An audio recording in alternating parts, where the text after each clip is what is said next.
Alright, hello there everyone, and welcome to the 411 Ground and Pound MMA podcast. We are your weekly look into the wide, wacky, wonderful world of mixed martial arts. My name is Robert Winfree, and I am your host, as usual. Before we begin, please, as always, like, comment, subscribe, star rating, written review, anything and everything you can do to help the product, to interact with it, help the algorithm. If you've done all that, please share. Tell someone you know about the show if you think they'll enjoy it. Point them in my direction. Maybe they hate it. And look, if you have an enemy that you think I will annoy, point them in my direction. I will give you at least a little bit of time to have annoyed them. And now, if you have someone who referred you to me, thank you for listening, if you're a newer listener. And you now get to decide if the person who referred you here is a friend who thought you'd enjoy it, or an enemy who thinks I would annoy you. Stew on that. But any and all of that you can do, it helps a lot. Thank you very, very much. Yeah, as always. All right, we got stuff today, people. Stuff. Yesterday morning, for me at least yesterday morning, UFC 280. Man, what a disappointment. It was so good on paper, right? It was such a good card on paper. And what we got was, it wasn't bad. I don't mean to imply that it was terrible. When I say disappointing, it's purely relative to what I thought were even reason. The expectations placed on UFC 280 were not unreasonable given the strength of the card, right? But there were some struggles here. Not everything was bad, but boy were there struggles. Boy were there struggles. So we'll review all of that because there's a lot of fallout we have to discuss when it comes to this. There's stuff. Also, the UFC has another event this weekend. UFC on ESPN Plus 71. They're back at the Apex, so no one cares. It's got a good main event. I mean, my jokes aside, it's got a pretty good main event. So we will be previewing that card. And then news, because news. And there is some news this week. Yes, there is, in fact, some news. All right. One other thing before we really kind of get going here, I suppose. I don't get terribly personal here all that often because I assume you don't care. So, in the spirit of that, I'll keep this brief, but I'm not going to tell you when my birthday is. But it was recently. And I don't know, this one got me down a little bit. So if I sound a little bit different, if the tenor of this podcast is a little bit different, well, I clicked over another milestone on the old biological odometer there, and it might be depressing me a little bit more than I anticipated. So, yeah. Wanted to throw that out there and just give you all a heads up. All right, let's move on. No need to be depressed by my issues in that respect. UFC 278, UFC 280. We just clicked it over from this 270s, okay? Give me a break. We lost fights for this card. What did we lose? Almost not surprisingly, we lost Zubaira to Hugov, who had another weight issue for the umpteenth time in that guy's relatively short UFC career. Certainly short in number of fights, if not short in years. What else did we lose? Let's see, we lost. I think that one got moved. There was a heavyweight fight that got moved around. We lost like during fight week. We were supposed to get Magomed Mustafayev and Yamato Nishikawa. Apparently, the promotion that Nishikawa is currently signed to made a stink about this, and well, he's stuck fighting. I believe it's Shudo. Is it Shudo? I want to say Shudo, but don't quote me on that. What was the other one that we lost? I feel like there was one more. It was like during the week we had an issue with. I might just be thinking of Tuhugov in that respect. But we did lose a couple of fights, so we wound up with what was the total number of fights on this when it was all said and done? We had a 5-fight main card. Good. 6, 7, 8, 9, 10. 12. So, 12's pretty good. I think 12 is kind of the ideal number. Because the UFC has enough fighters, they have to give them fights. So I don't mean to imply that 11 might be more ideal, but I think that might create logistical issues with how many fights they have to give to various fighters given the size of their roster. More than 12, I think, is pushing it. Is really pushing it. And trying to keep the main card to 5 fights is probably, again, that's probably optimal. Especially when you've got 2 title fights.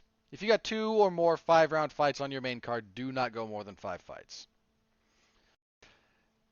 So, but our main event, I'm going to pat myself on the back just a little bit because I don't do that very often. Mostly because I don't have reason to. I'm occasionally surprised when people, take my analysis all that seriously, considering I only remember the stuff that I failed at. But Islam Makhachev defeats Charles Oliveira via arm triangle in the second round. After winning the first, pretty fairly. Like, it's not that Oliveira had nothing going in the first round, but there's no doubt who won the first round. So, one of the things I said, there's a couple of things that struck me, one of which I didn't talk about two of which actually I didn't talk about last week. One, I have no excuse for not talking about. I didn't really think about it until after our podcast was done. One, I misplaced my kind of notes that I had made and just forgot to bring it up because it's a more macro discussion about those two. But Islam, the one that I was going to touch on and just, again, misplaced some of my material, Islam Makhachev's defense is absurd. Like, I think coming into this fight, he absorbed less than 1 strike per minute on average throughout his UFC run. And I cannot tell you how ridiculous a statistic that is. Versus Oliveira, who, in his current run, which, it sucks to see his 10-fight winning streak or whatever come to an end. But part of what was so transformative for Oliveira on this most recent run to the title, which he attained and defended. Defended? Yeah. Yeah, the Poirier fight was a defense. Because he won it when he beat Chandler. Anyway. But he became much more offensive and much more aggressive. Like, there's so much forward pressure from that guy, just always in your face. It's one of the things that was a big deal when he fought Poirier. Just always in his face, getting into the clinch, working from there, making Poirier uncomfortable, making him fight at a pace he was not comfortable sustaining. And consequently, one of the big narratives that I was looking at when it came to Makhachev and Oliveira was if Oliveira's offense and his pace could kind of penetrate this defensive shell. I mean, that's kind of the wrong way to conceptualize Makhachev's defense because defense in MMA is more than purely defense. One of the ways you can, remove being hit or taking offense is by having your own offense be effective, and that's a lot of what Makhachev does. If you're, stuck in the clinch with him and he's got control of it, if he takes you down, it's not that he's playing defense, but he has muted your offense. And Makhachev neuters offense better than just about anybody. Like, I really struggle to think of someone who so effectively disarms his opponents. Or her, for that matter. But so that was one of the things that I thought kind of, needed to pay attention to. Can Oliveira get around that? Can he force that to be different? Because if the numbers for both men were essentially what they have been to this point, then that favors Makhachev pretty heavily. The other thing that I didn't really realize, and I should have mentioned, this pertains to Oliveira. While the man became incredibly offensive, he's not this is going to sound like I'm dumping on the guy, and I'm not. Okay, please understand that I'm not insulting him with this. His offense is not terribly varied. I was going to say dynamic, but that's not the right word. His offense is pretty dynamic, actually, once he gets going. But it's not terribly varied. He's got a few things that he does pretty reliably. And it's more than just the basics. It's more than just like a 1-2 leg kick. He's got more tricks up his sleeve than that. But if you watch a bunch of his fights in succession, you'll see the patterns emerge. You'll see the tools he likes to use. And that's okay. Look, every fighter is like that. Okay, again, this is not me dumping on the guy. This is me saying that there's a lot of tape on Oliveira. This guy's been in the UFC for like 10 years. And he fights pretty regularly. And there's some patterns that emerge if you look, even if just his most recent winning streak, even if you want to limit that to the fighters you consider to be at the elite level. If you start with if you start with the Kevin Lee win, like the Kevin Lee through Justin Gaethje, there's very clear weapons he prefers and there's very clear patterns he prefers. So, and Islam Makhachev's team, when you're in a little bit AKA and I don't know what you would want to call, Khabib and whatnot, but that team is very good. And they're very good about analyzing fighters and about breaking down their games, about generating proper patterns and proper responses to what the other guy is doing. And Makhachev seems to be a very diligent student. This is something a lot of people who have worked with him and look, some of this is, okay, you train the guy, you train with the guy, of course you're going to be complimentary. But when a lot of them say the same thing about, again, how studious he is, how responsive he is to instruction and to coaching, being coachable in that respect is a very valuable attribute. When used properly, of course. It can obviously not be, but... So that was one of the things I forgot to mention. Anyway, I mentioned the outcome already. Yeah, this wasn't terribly... When I say this wasn't terribly competitive, I don't mean to imply that Oliveira had no success.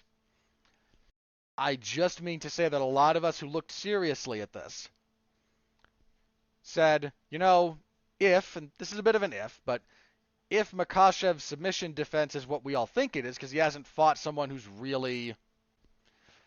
look, it's very fair to bring up that Makhachev's strength of schedule is not what Charles Oliveira's was going into this fight. Still is, for that matter. Like they both had good winning streaks coming into this. I think it was 10-9.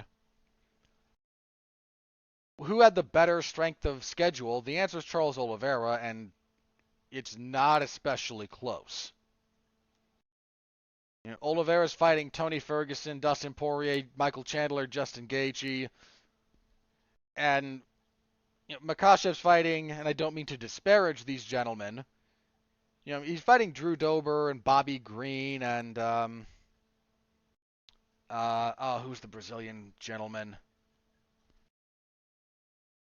I want to say it's not Raulian Paiva. He's a flyweight. Thiago Moises. Dan Hooker. God, I forgot Dan Hooker for a second there. Like, none of those guys are bad fighters, okay? But the closest you could get to any name on kind of the level of what Oliveira had been running through would be, what, Dan Hooker probably? And probably Dan Hooker. Again, you can maybe argue a little bit there, but I'd say Hooker. So, strength of schedule absolutely goes to Oliveira. But, and again, this is one of the things I'm going to pat myself on the back a little bit here. I said last week that there's a lot of people who treat Charles Oliveira's guard like Chernobyl.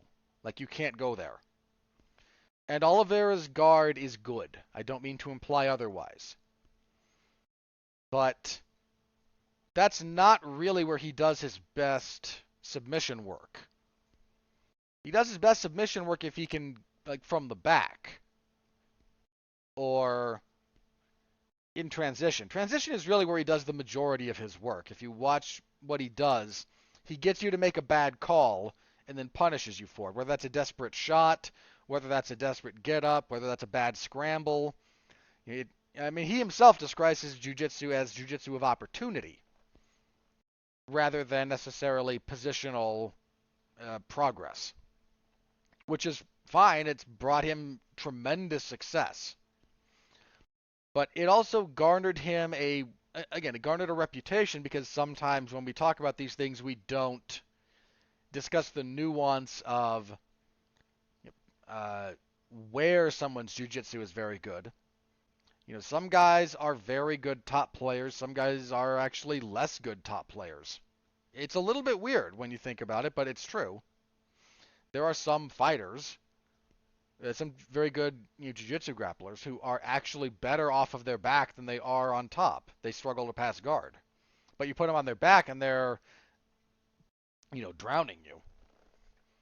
And obviously the reverse is true. I mean, BJ Penn, believe it or not, and again, there's some timeline discrepancy here, but BJ Penn had a reputation for being a very good jiu-jitsu practitioner, and to be abundantly clear, the dude was a prodigy in jiu-jitsu. That's where his nickname comes from, because of how good he was at it. But if you look at his MMA career, his bottom game, not terribly great. Like, it wasn't compelling. His top game was disgusting and terrifying. But you put BJ Penn on his back, and it wasn't easy to get him there, mind you, but if you could get him there, it wasn't always the most compelling. And when it comes to Charles Oliveira, the long and the short of this is, people were afraid of his jiu-jitsu, and I'm not saying they shouldn't have been. It's very good. But it led to a kind of generalized assumption about best practices relative to him that I'm not sure was true. That I can't go to the ground with this guy no matter what. And that's not accurate. You can't be sloppy, but if you can get on top in a solid position, he's been out-wrestled before. He's been controlled before. Like, that's a thing, and history has shown that, and I mean, even recent history. Michael Chandler spent a good chunk of time in his guard in the first round of their fight. And Makhachev being a grappler first and foremost, I figured he wasn't going to be afraid to go to the ground with Oliveira, and he was going to be good enough to not be caught in some of Oliveira's submission game. Lo and behold, that's pretty much how the first round played out.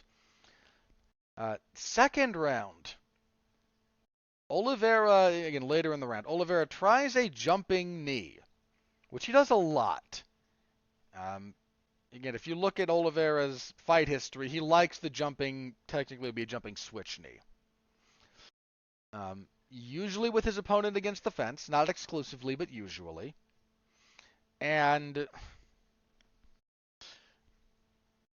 if you're not mindful of that technique, you can be countered pretty easily.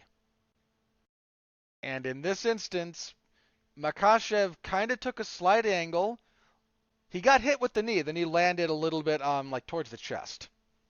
So it's not like he completely avoided it, but he severely mitigated it, and then just cracked Oliveira with a right hook. And Makhachev fights southpaw, so again, his lead hand in that instance, and just dropped him. Got on top, attacked moved to half guard pretty quickly, attacked an arm triangle, kind of in transition. Oliveira tried almost to give his back, which is something you can do if you're caught in an arm triangle, because it's hard to maintain the integrity of the strangle. And people will take the back and abandon the attack. Especially if they're worried about losing the position and the attack, they'll just, okay, I've got your back now, and I start working from here. Makhachev forced him back to his back and got to side control, on the dangerous side. Got the submission pretty quickly, actually. I mean, Oliveira knows when he's beat. in the jiu-jitsu world, like, and there's no shame in knowing, like, yep, that's it, I'm done. And to say nothing of Makhachev's squeeze, remember, people, I've seen I've seen a couple of instances of a arm triangle finished from half guard on the safe side. It's rare. Again, I've seen it only a couple of times. I saw Makhachev do it to Dober, which is the point I'm going to make in a second. I saw Sarah McMahon do it to Ketlin Vieira, which was a little bit odd, but was it the other way around? Did Vieira catch her with one? I think it was Vieira who got McMahon. Now that those are the participants, but that would have been one of Vieira's wins. So forgive me about, sorry, wrong ones. But which is possible if the big kind of component there is if the person on bottom doesn't quite know how to use their half guard in ways to upset your base and kind of stop you from maximizing your squeeze and your power and your push. It's just hard to do from there. But one of the components of making that work, you need a squeeze, man. You need a gorilla grip. And watch Islam Makhachev when he gets that on Dober. Dude, every muscle that guy has, especially in his upper back, it just pops. He's got freakish strength. Just loosely related. I've only ever seen an arm triangle finished from inside the guard once. I'm sure it's happened more than this, especially if you get wide skill disparities on like the regional scene. But Rick Story hit one from inside the guard, and I can't tell you how strong you have to be to pull that off. I mean, there's technique that goes into that as well. You get up at the appropriate angle, you drive in, you use your legs to help drive in and whatnot. There's other stuff, but your grip, man, that's got to be other freaking worldly. And Makhachev, he's got to have one of those too. Like, you look at his control and you look at some of the ways he's able to get that squeeze going from positions that should not be as effective as they are, but because it's him, they're very effective. Really, this is the best win of Makhachev's career, and I don't mean because he won the belt. This is the best fighter he's ever fought. By a pretty significant margin. This is the best win in his career. His defense, and when I say his defense, I don't just mean defensive responsibility. I mean the way he removes weapons from his opponent. It's really hard to beat that guy. It's just hard to find him. It's hard to damage him. His striking, I've had this discussion with people, and I've mentioned it here on the show, actually. Makhachev's striking is technically better than Khabib's. But I don't think Makhachev's striking opens up his wrestling game the way that Khabib's striking does. Khabib's striking was designed to facilitate his A game in ways that Makhachev's striking is not necessarily. Makhachev's striking is a little bit better kind of for its own sake, which is fine. Look, it's clearly working for the man. This is just an observation, not a criticism. But I think most people overlook this a lot about Makhachev and his defense.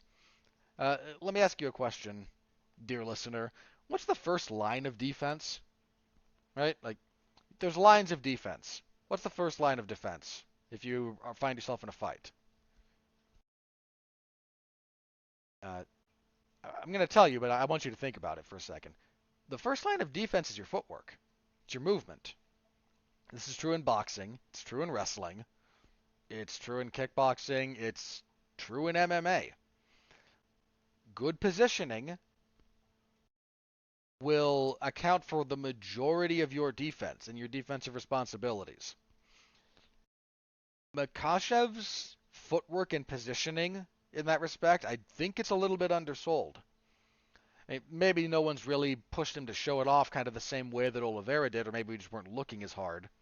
because we were looking at him relative to fighters that we didn't consider at the same level of Charles Oliveira. But he's really good about that. Like, really good.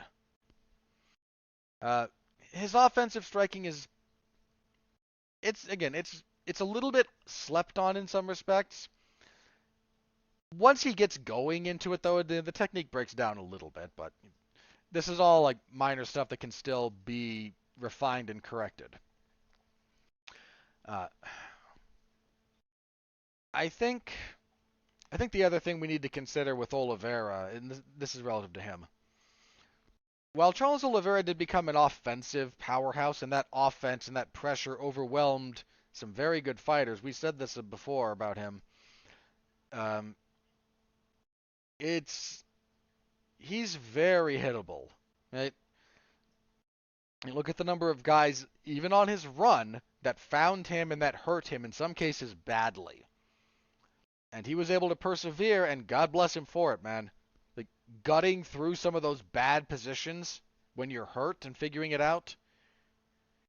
Most people don't do that. Like, the vast majority of the human race does not do that.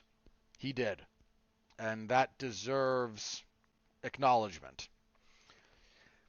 But if you're I hate to say smart because that's kind of the wrong implications, but if you're a relaxed, calm, analytical fighter, Oliveira in his offense and his pressure gives you plenty of opportunity to counter him. And Makhachev found that, and found that regularly. It's not an accident that Oliveira struggled to find meaningful offense against Makhachev. Not that he never found it, but he struggled finding it in the ways he's found it on other people. Makhachev made him pay pretty reliably. I mean, he cracked him with a left hand really fast off the bat in this fight. That seemed to kind of set the tone for what was going on. So, really good win from Islam Makhachev. Your new champion. I don't know how long he's going to hold the belt. Lightweight's in a weird spot, and which is more to say that I think the length of his title reign is going to be determined more by matchmaking, and I don't mean that pejoratively, than it is by anything else. There's a couple of guys coming up in the lightweight division right now who are just really, really good. And some of them might have had the occasional setback, in fact, on this card even. But they're younger guys. They're very good. And it's going to be real hard for Makhachev, I think, to have a meaningful run. If some of those guys start getting matched up higher and making some of the moves that they should. If we want to run Makhachev through the hits of the kind of older, the last major class of lightweight, right? The guys that came up with, Conor, Khabib, Tony Ferguson, like that kind of, again, I hate to say era because that's slightly I don't think that's entirely accurate, but that group, they're about ready to age out. Conor's basically gone. Tony's fallen off of the cliff. Khabib's retired. But in that same group, you've got your Chandlers, your Eddie Alvarez's. Alvarez isn't with the UFC anymore, but he's that same generation of talent. You have Chandler, Gagey. Lee's not with them anymore, but which is just kind of making the point, right? That group of guys, for as great as they were, and they were great, they're kind of going. Again, they're phasing out, and I don't know if Makhachev is going to be the guy who rules the roost for the new upcoming generation, or if he's going to be kind of the last bookend of the previous one, where he's got the belt. He'll get a defense, maybe two, but that's kind of it. I'm not sure. Um, and that's not a knock on him. That is an expression of the strength of the division. The immediate next fight seems to be, and again, this was kind of, they brought Alexander Volkanovski, who weighed in as the backup fighter for either one of these gentlemen if something happened. They brought him into the cage, and Khabib on the mic afterwards said, we want to fly to Australia to fight the number one pound for pound fighter in his backyard. Of course, being again featherweight champion Alexander Volkanovski. And Volkanovski got into the cage. They made Makhachev made a joke about how short Volkanovski is, and I mean, to be fair, he's not a big guy. He's like 5'6", I think. So not a very tall man, but very well muscled. And Volkanovski seems very, it would be a heck of a fight, right? You've got the lightweight title on the line, and Volkanovski trying to become a double champion. Volkanovski is the pound for pound number one fighter in the world, which I agree with for the record. So you've got the number one pound for pound slot against the title, and Volkanovski's attempt at becoming a two-weight world champion. Yeah, I'm down. That's a heck of a fight. I know there were people poo-pooing it, and I don't know why. Here's kind of my counter question to some of you people who are not really interested in this fight. I assume your counterpoint, your counter argument would be Beneil Dariush. I'm going to assume that. Because that's kind of the only realistic option in a lot of ways. You've got other guys maybe ranked differently. But you've got Chandler and Poirier who are going to fight. And love that fight, don't get me wrong. But the timing just kind of becomes awkward. And that would be Poirier's, third title fight? Because he had the interim title fight with Holloway. Then he had two shots at the full belt. Yeah, so call it his third shot at the undisputed title.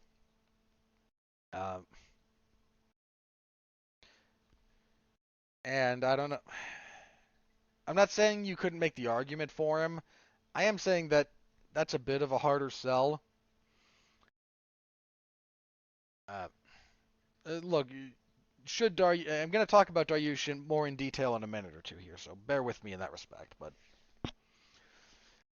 I don't have a problem with this. No one at featherweight's getting screwed here, right? Like this would be one of the considerations. Is there someone at featherweight who deserves a title shot who is being overlooked for their rightful opportunity, so that Volkanovski can chase this? And I don't think there is. Let me double check the rankings real fast. Because maybe I'm wrong. I don't think I am. Because you've got Volkanovski as champion. For some reason, Max Holloway is still the number one contender, and I'm sorry he's not. I love Max. I really do. But after that last fight, no. Yeah, Yair Rodriguez sitting at number 2. Isn't he injured? Or does he have a next fight coming up? Double check that. I want to say he has a fight coming up.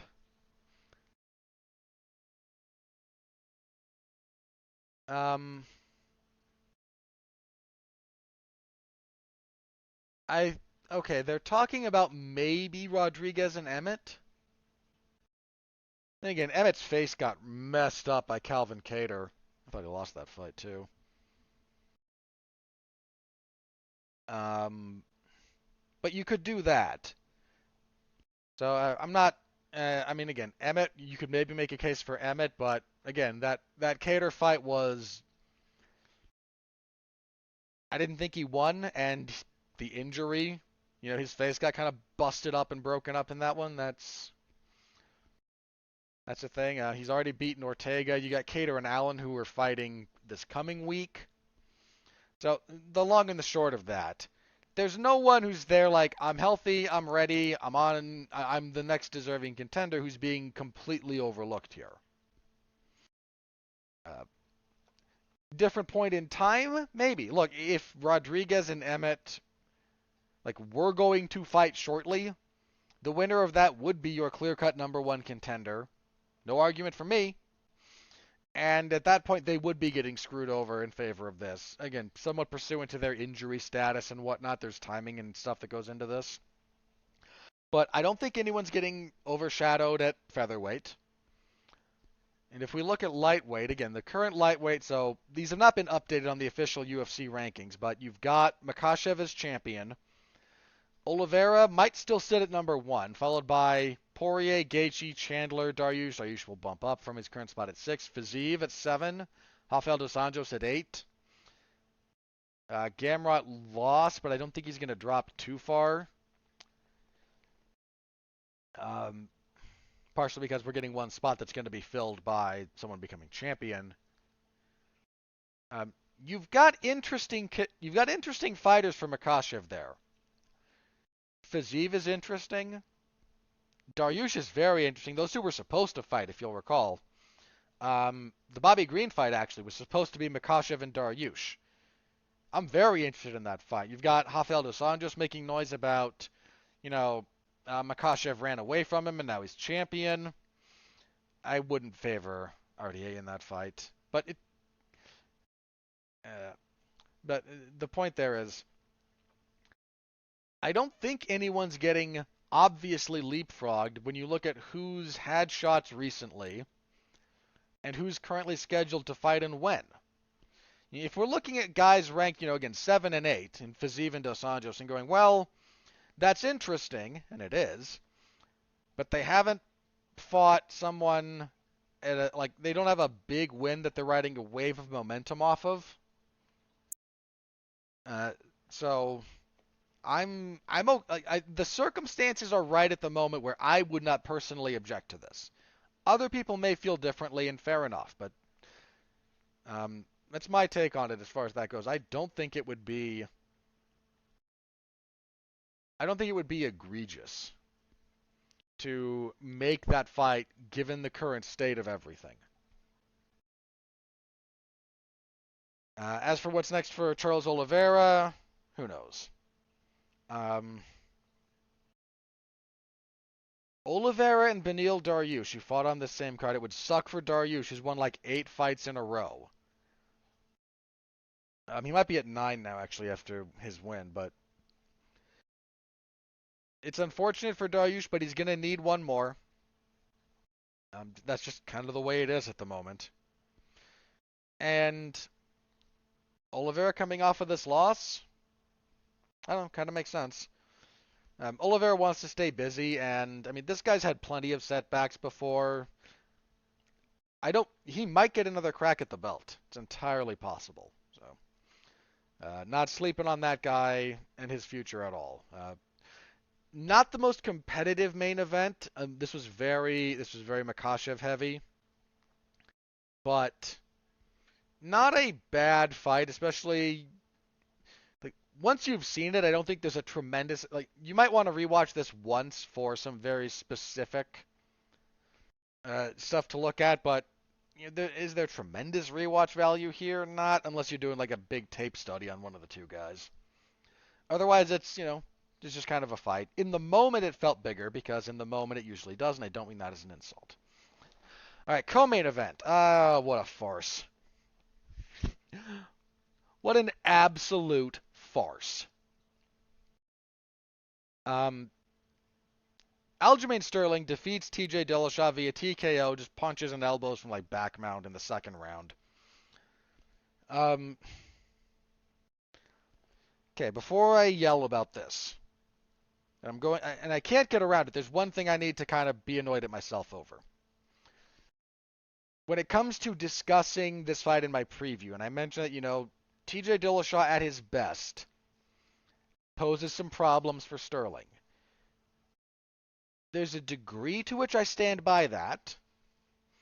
Now, for very specific reasons that I'll get into in a second, this was not the best version of TJ Dillashaw at all. But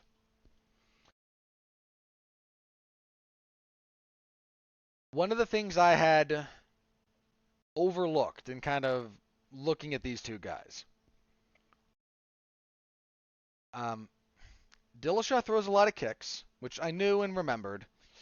What I had forgotten, and maybe not even fully processed, how often his kicks get caught.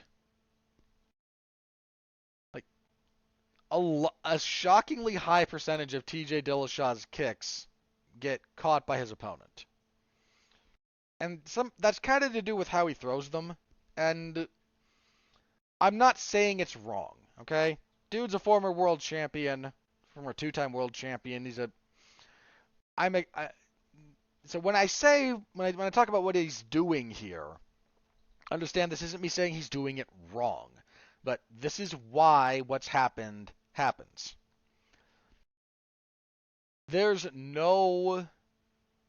TJ makes no effort to retract his kicks. If you've got a more traditional martial arts background, think about it like this. At least this works for my terminology. Everything he does is more of there's no snap. Right? There's all follow through. It's all thrust rather than snap. And this can put more power in what you're doing. Thrusting as a motion. Again, for this, so you all understand where I'm coming from here. A little terminology. Snapping attacks reach the target. Thrusting attacks go through the target. And there's times and places to use each method. How's it my instructor phrases it? My instructor likes to phrase it as, you imagine you're hitting a sheet of glass. If you're snapping, you're going to hit it and break it and then come back. If you're thrusting, you go through it. Right? And again, this is conceptualized and visualized a lot of ways, and any instructor will tell you, something similar. How do you generate power? Well, a big part of it is aiming beyond your target, gets you more power. And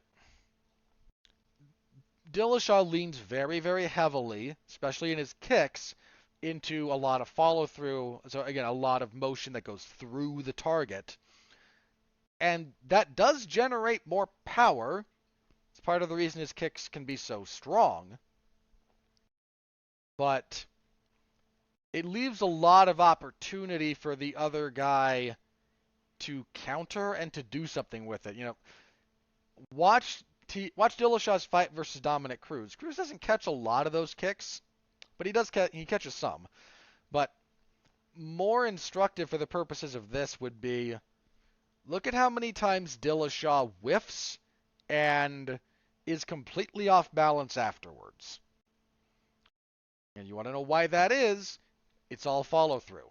There's almost no control over his own body at some point, right? Now, if you think you're going to hit something, then obviously this changes the physical calculus and whatnot, so again, this is not me saying he sucks. But Aljamain Sterling is very, very good at catching kicks. Like, even guys who put a lot more snap on what they do, he was catching Peter Yan's kicks. I think he caught one of Corey Sandhagen's. And some of these guys that he's done this to, they don't hang their kicks out there nearly as much as Dillashaw does. And he's still catching them. He's very, very good at that. So it's just a specific nuance of their interaction that I hadn't given enough credit to before the fight. Now, why this fight was a farce. So immediately, they both come out, they both swing a little bit, and this needs to be said about Sterling. His striking gets a little bit undersold because I think people don't understand it. His striking is more reminiscent of John Jones.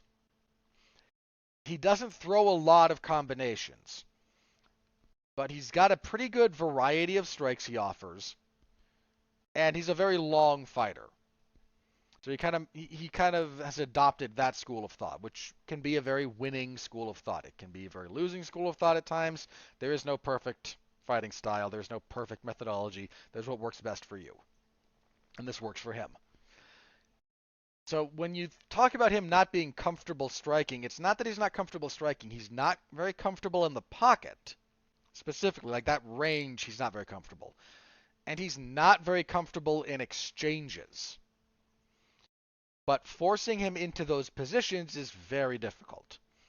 But one of the first things that happens when these two come out, Dillashaw throws a kick, Aljamain Sterling catches it, goes for a single leg, takes TJ down, and Dillashaw, and this is where I have to yell, his left shoulder dislocates. And you can see immediately he starts struggling. Like, he's visibly reacting to what happened. Sterling passes his guard, spends the entire... This was a 10-8 round. Okay? That's a 10-8 round for Aljamain Sterling. He gets the mount, he gets back mount. Again, 10-8, easy. How Dillashaw survived that round with one arm, because he couldn't really use his left arm for anything because the shoulder's out of socket. I don't know how he survived it, but he did. Gets back to the corner, and his corner is able to get it in more or less, at least to the degree that the doctor comes in and says, how's your shoulder? And he's able to move it enough for the doctor to go, okay, we're going to keep going. Second round, he gets taken down again very, very quickly. His shoulder pops again, or just was not back in an ideal circumstance, and Sterling just pounds him out. Fight's over. Okay.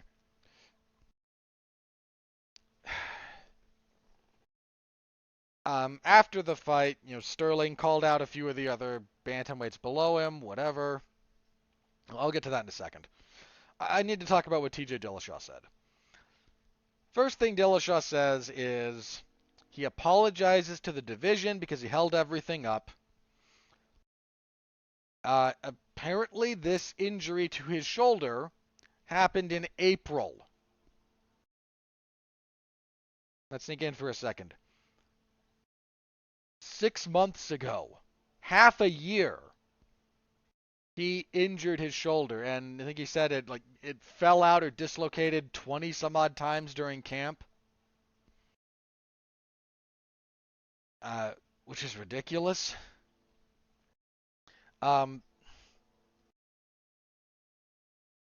of the things that came out, when he was in the back, supposed to be warming up for the fight. He wasn't doing pad work. His shoulder was so messed up, he did not feel very confident in it warming up, hitting mitts.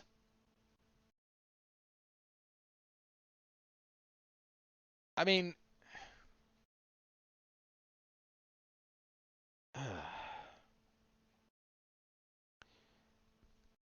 so we held up the best division in the sport, in my opinion, is bantamweight, right? I'm on record for that.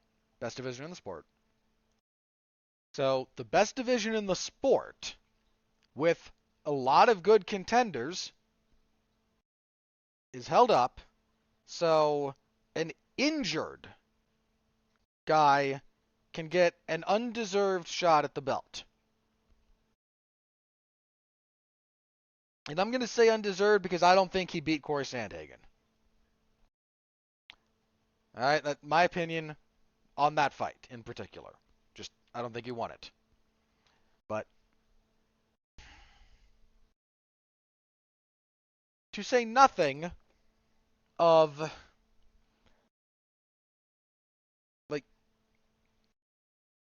this is hard to explain. I know that when Dillashaw was out serving his suspension for his EPO PED doohickey, I know he had both shoulders surgically repaired. The shoulder joint is one of those joints, guys. One, it's really important. We use it a lot. So it's an important joint, and once it starts to go, the corrective surgical measures, you never get back to 100%. If you get back to 100% strength, then there's mobility issues. If you get back to 100% mobility, which I don't even know is possible, kind of depending on the type of surgery, I guess. I'm not an expert on this. But this is like stuff I've gleaned, so feel free to discount me here. But if you get back to a point where you have essentially good mobility, your strength will go down. Like you never get that back. Once that starts going, it just starts going. This guy spent 6 months destroying that joint. Then it pops here immediately and is destroyed even more. I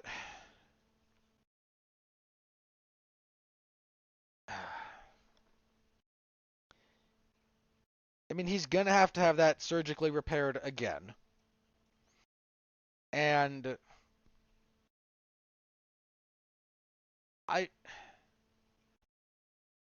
depending on how bad this got, he might not be able to fight again. Now, I know he's kind of coming towards the end of his career anyway. The guy's closing in on 40 at bantamweight. And he's never been... Dillashaw's been hampered, or at least kind of harried by inactivity for a lot of his career, actually, if you look back at it. Even pre-suspension, right? Let's take a quick look at old TJ here. Okay. He fought 3 times in 2014. Once in 15 when he beat Renan Barão. I believe that was to defend his title? Yeah, that was their rematch. Okay, so 14, he beats Mike Easton, beats Barão to become champion, beats Joe Soto to defend it, beats Barão to retain it. All right. Sorry, that's 14. 15, he only fights once. He beats Barão to retain his belt. 2015, yeah, the one fight. 16, he fights 3 times. He loses to Dominic Cruz, beats Austin Sao, beats John Lineker.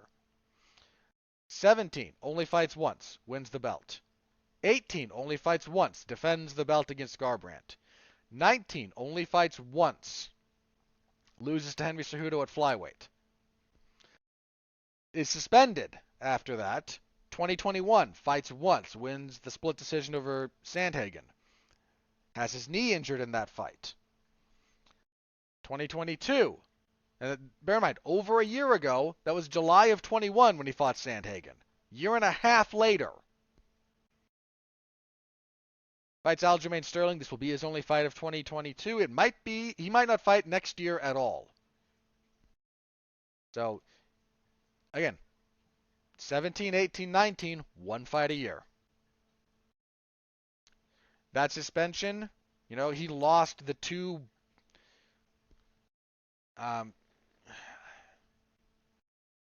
he lost maybe the 2 best years of his athletic career, you could argue. Certainly where he was within the scope of the UFC, in terms of he was still the bantamweight champion. And the combination of where he was promotionally and where he was physically, those would have been like his best earning years. Comes back and is not the same. Again, fights once. So he's had that issue before. He's had kind of these off and on injury issues. Can you imagine how he's going to feel? How old is he specifically? He's 36. He'll be 37 in February, so fairly close. So let's take a quick hop into the future, just a little bit, not even that far. Can you imagine how badly he's going to feel physically at 43? Or 45?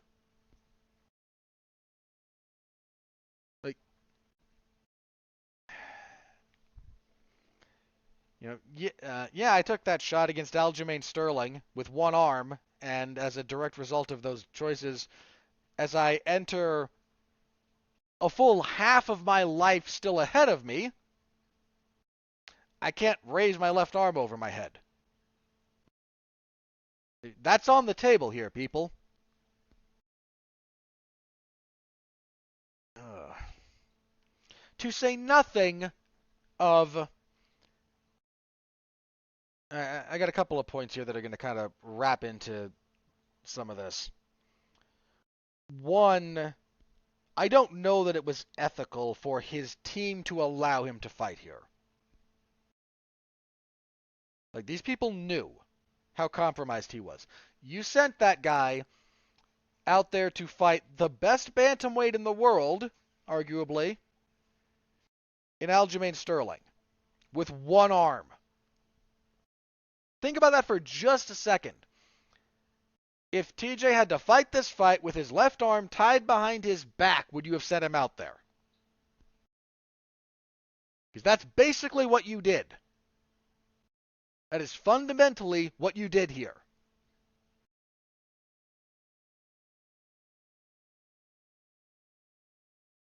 Um,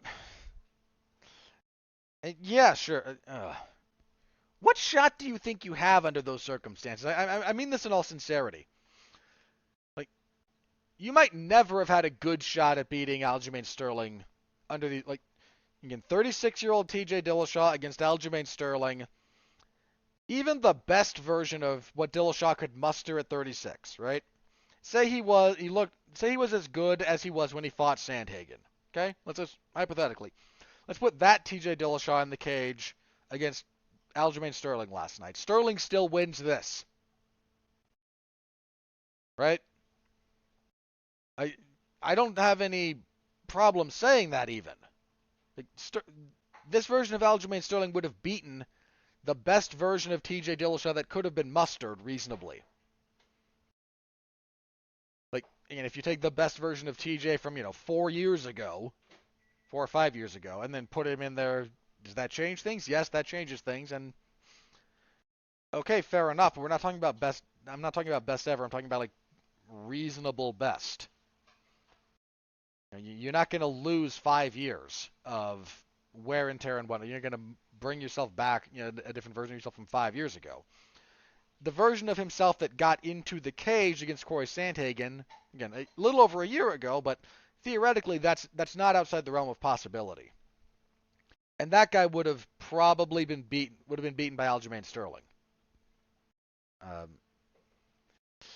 Not as decisively as this one, but I still think Sterling would have won. What does...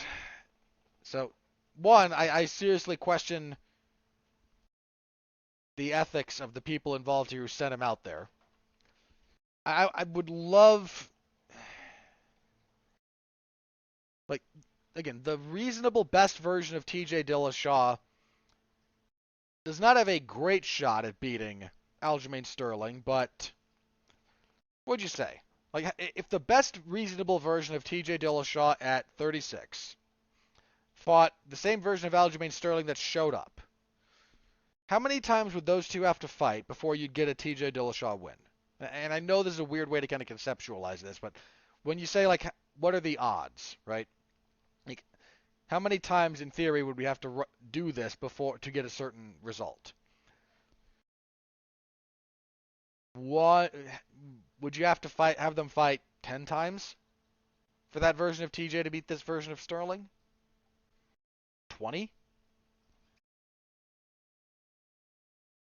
I don't know. It somewhere in the 10 to 20 range seems about right to me. That's enough iterations to kind of have some randomness tick over. Those are bad odds, just for the record. Those are bad odds. But, and some of what I'm saying about here is like pure hindsight, which is kind of how we have to talk about these things. But in pure hindsight, with essentially perfect knowledge here, that strikes me as about accurate. Like, he's a 1 in 20-ish shot at beating this version of Sterling. Not great, Not great at all. But that's also not, I hate to phrase it this way. That's also like, you've seen MMA in particular, like that kind of odd will pay out more often than 1 in 20 in reality. So I can kind of see the twisted logic here. What are the odds of TJ Dillashaw with a shoulder this compromised beating that version of Aljamain Sterling? How many times, so again, if you want to conceptualize it like this, feel free to. How many times would they have to fight before TJ Dillashaw got a win? Now, you can't say never, because over an infinite timeline, every possibility will play out, right? But if I'm trying to make this case that you can't strictly say never because of just how many iterations we could theoretically go through, right? We get to the point where it is what's referred to as a statistical impossibility. And I forget the exact threshold for statistical impossibility. And it kind of changes depending on the context you're dealing with, but like a statistical impossibility in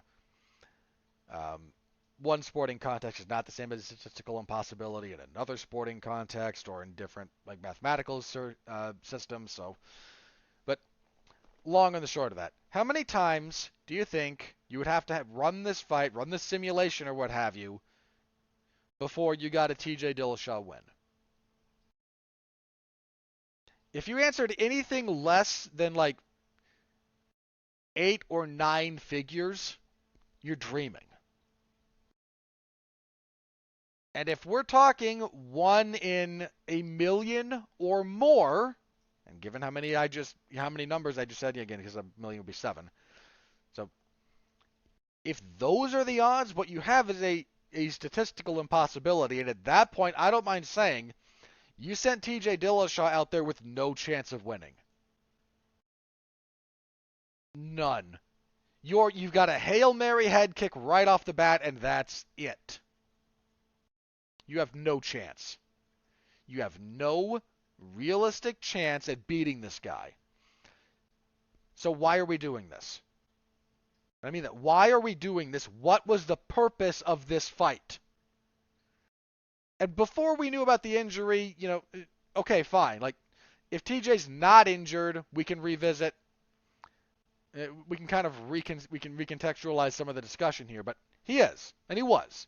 So I'm asking after the fact. What was the purpose of this? And I mean that. Did TJ Dillashaw have a shot at winning? No, he did not. All he did was incur physical trauma. That's all he did here.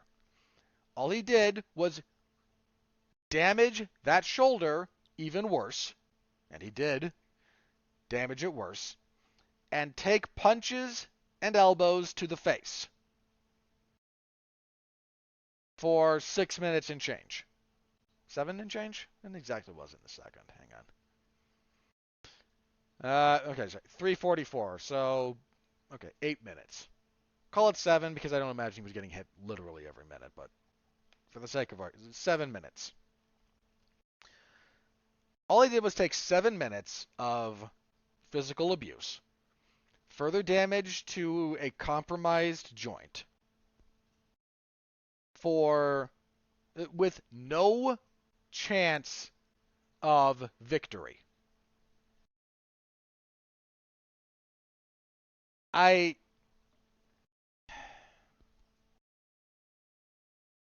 try not to swear on this show. I try very hard to kind of guard my language in general, and I've been trying very difficult not to swear at all recently. The last like few years, I've been trying to cut back. So understand that I apologize if I'm going to offend anyone with this, but in all sincerity, what the hell are we doing here?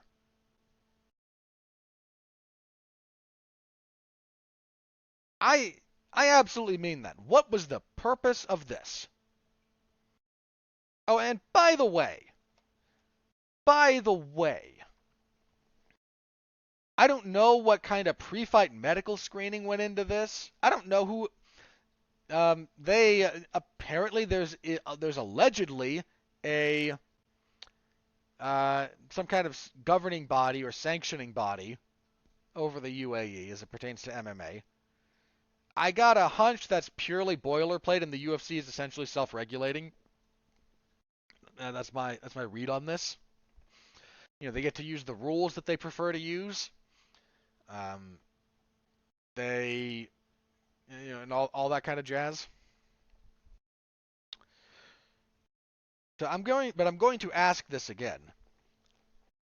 What good are the pre-fight medical screenings? I mean this. What was it? 2 weeks ago, we had Ilir Latifi come in and say, "Yeah, I fought this fight with a bad staph infection in my leg." Like right after he got done fighting was the Alexei Oleinik fight, right? Pretty sure. He's like, "Yeah, no, my left leg's swollen. I've got a fever. I've got staph. Just spread. That's a highly contagious bacterium. Staph infections are not a joke." Yeah, I'll spread it around the canvas, spread it all over the guy I'm fighting. Medical screening. Didn't pick up that. They never seem to detect staph. I mean, I remember it was Matt Hamill and Keith Jardine. And there's just it was Hamill. That was the fight. I'm pretty sure it was Hamill we're discussing here. Just this open wound on his back from the staph infection. Like just there on his back. You can see it. Oh, when Kevin Lee said, "Yeah, I've got this," Joe Rogan, when Kevin Lee fought Tony Ferguson, like, he got that giant bump on his chest, and Joe Rogan, like, "I think that's a staph infection." Commentary is like, "No, it can't be that, medical screenings." And then after the fact, he asks him about it, like, "Yeah, it's a staph infection. I just kind of put some makeup on it and hoped they wouldn't notice the discoloration." Of what value are these pre-fight medical screenings if we're not catching a guy whose shoulder is falling out of the socket when he sneezes, or staph infections? What value do you serve? Or fighters come in, and this was very prominent back in the older days. Fighters would come in with knee injuries and whatnot that they sustained in training, but because they didn't have health insurance, they would wait until they fought, then disclose the knee injury, claim they got it during the fight, and then any injuries like incurred during the fight are paid. Medical expenses are paid by the governing bodies. So that used to happen all the time. You people can't look. Certain knee injuries, I get those can be very hard to detect, especially if any illness. Look, pretty much anything is very difficult to detect if you have a non-cooperative patient, if you're a doctor, right? Like medical science, unless we get real invasive, is somewhat limited to, again, kind of like how much one party chooses to be helpful in the process of diagnoses. Because they're not going to MRI every fighter's knee and shoulder before every fight. That's ridiculous. And I do understand that. Like, MRIs are time consuming and expensive and yada yada yada. But if these medical screenings aren't able to detect major injuries or contagious diseases, I'm seriously out here going, why are we bothering? Like, I can count on one hand the number of times I can remember a fighter being denied a fight because of something in the pre-fight medical screening. Like the only time I remember offhand, I know it's happened more than once, but the only one I ever remember was Thiago Alves. He was supposed to fight on, I believe it was a card in Boston, and there was some issue with a brain scan. And he got it fixed. He went up fighting again, or he just went to another commission that didn't care. But it doesn't happen. What value are you if you're not actually serving your alleged function? And I saw this on Twitter, and I'm going to bring it up here as well because I had not considered this, but think for a moment. Everyone in TJ's camp, everyone would have known about this injury. If you told me, like if I knew this, okay? If I knew before the fight that TJ Dillashaw is dealing with this serious a shoulder injury, guess what I'm doing? I'm betting everything I have on Aljamain Sterling winning that fight. Sterling was the favorite, but the odds were close enough to make a lot of money betting on the favorite. I told you. In practical terms, TJ Dillashaw had no shot at winning this fight. Anyone who knew of this injury knew he had no shot at winning this fight. So you bet against him because he's not going to win.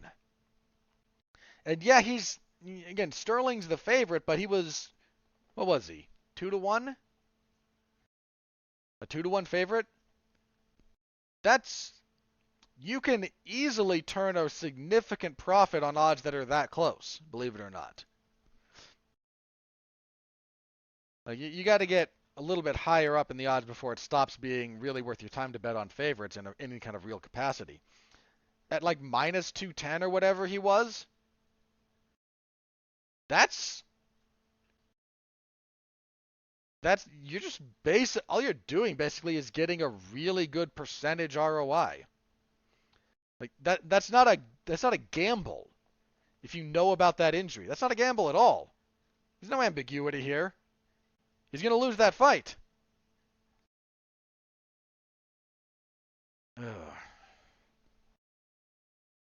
Again, this was a farce. This was a total farce. You held up a great division.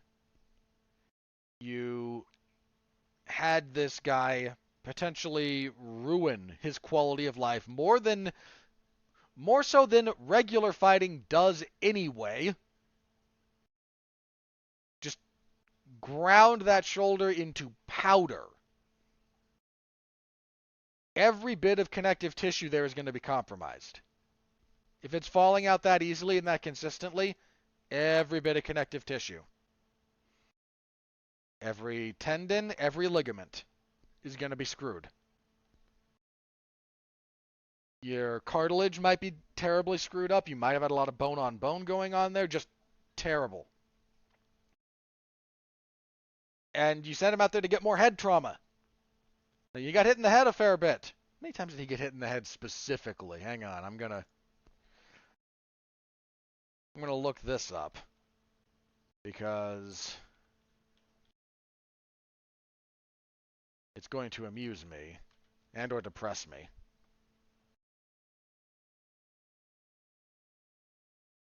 Find the wrong website clicked on. Okay. Look at this fight. Okay, Sterling landed a total of 77 significant strikes. 72 significant strikes, 148 total, 77% of which were to the head.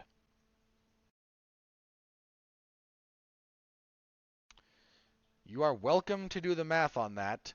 That's how many times he got hit in the head.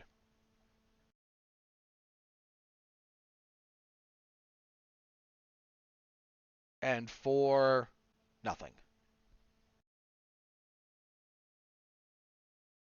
How many strikes did TJ land this entire stupid fight? They're crediting him with 8 significant, 13 total. That's generous. It's actually generous.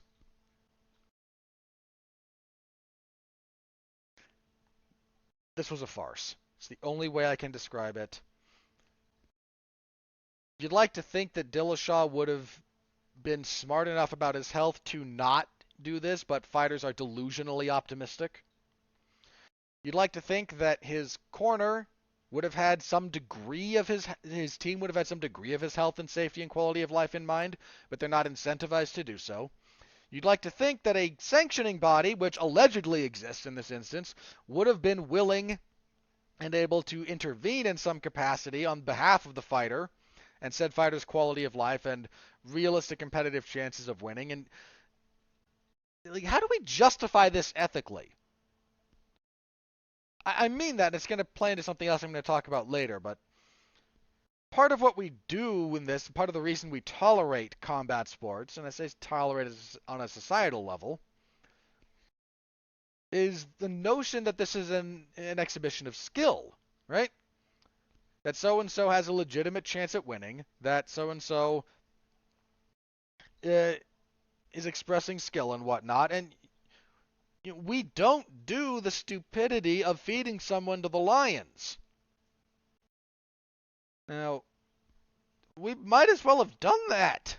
I mean, granted, that would have killed Mr. Dillashaw, and that's not what I'm implying here, but if all we're talking about is the competitive element of this, one-arm TJ Dillashaw against Aljamain Sterling had about as much chance of winning that fight as he would fighting off a big cat. Just to say none. So what are we doing? So what are we doing here? And I don't like having to ask that question. I don't ask it very often. But this is the position I now find myself in. This is a position we all find ourselves in. You know, the referee was told before the fight he's been having issues with his shoulder falling out. What was that doctor doing not letting him back out for the second round?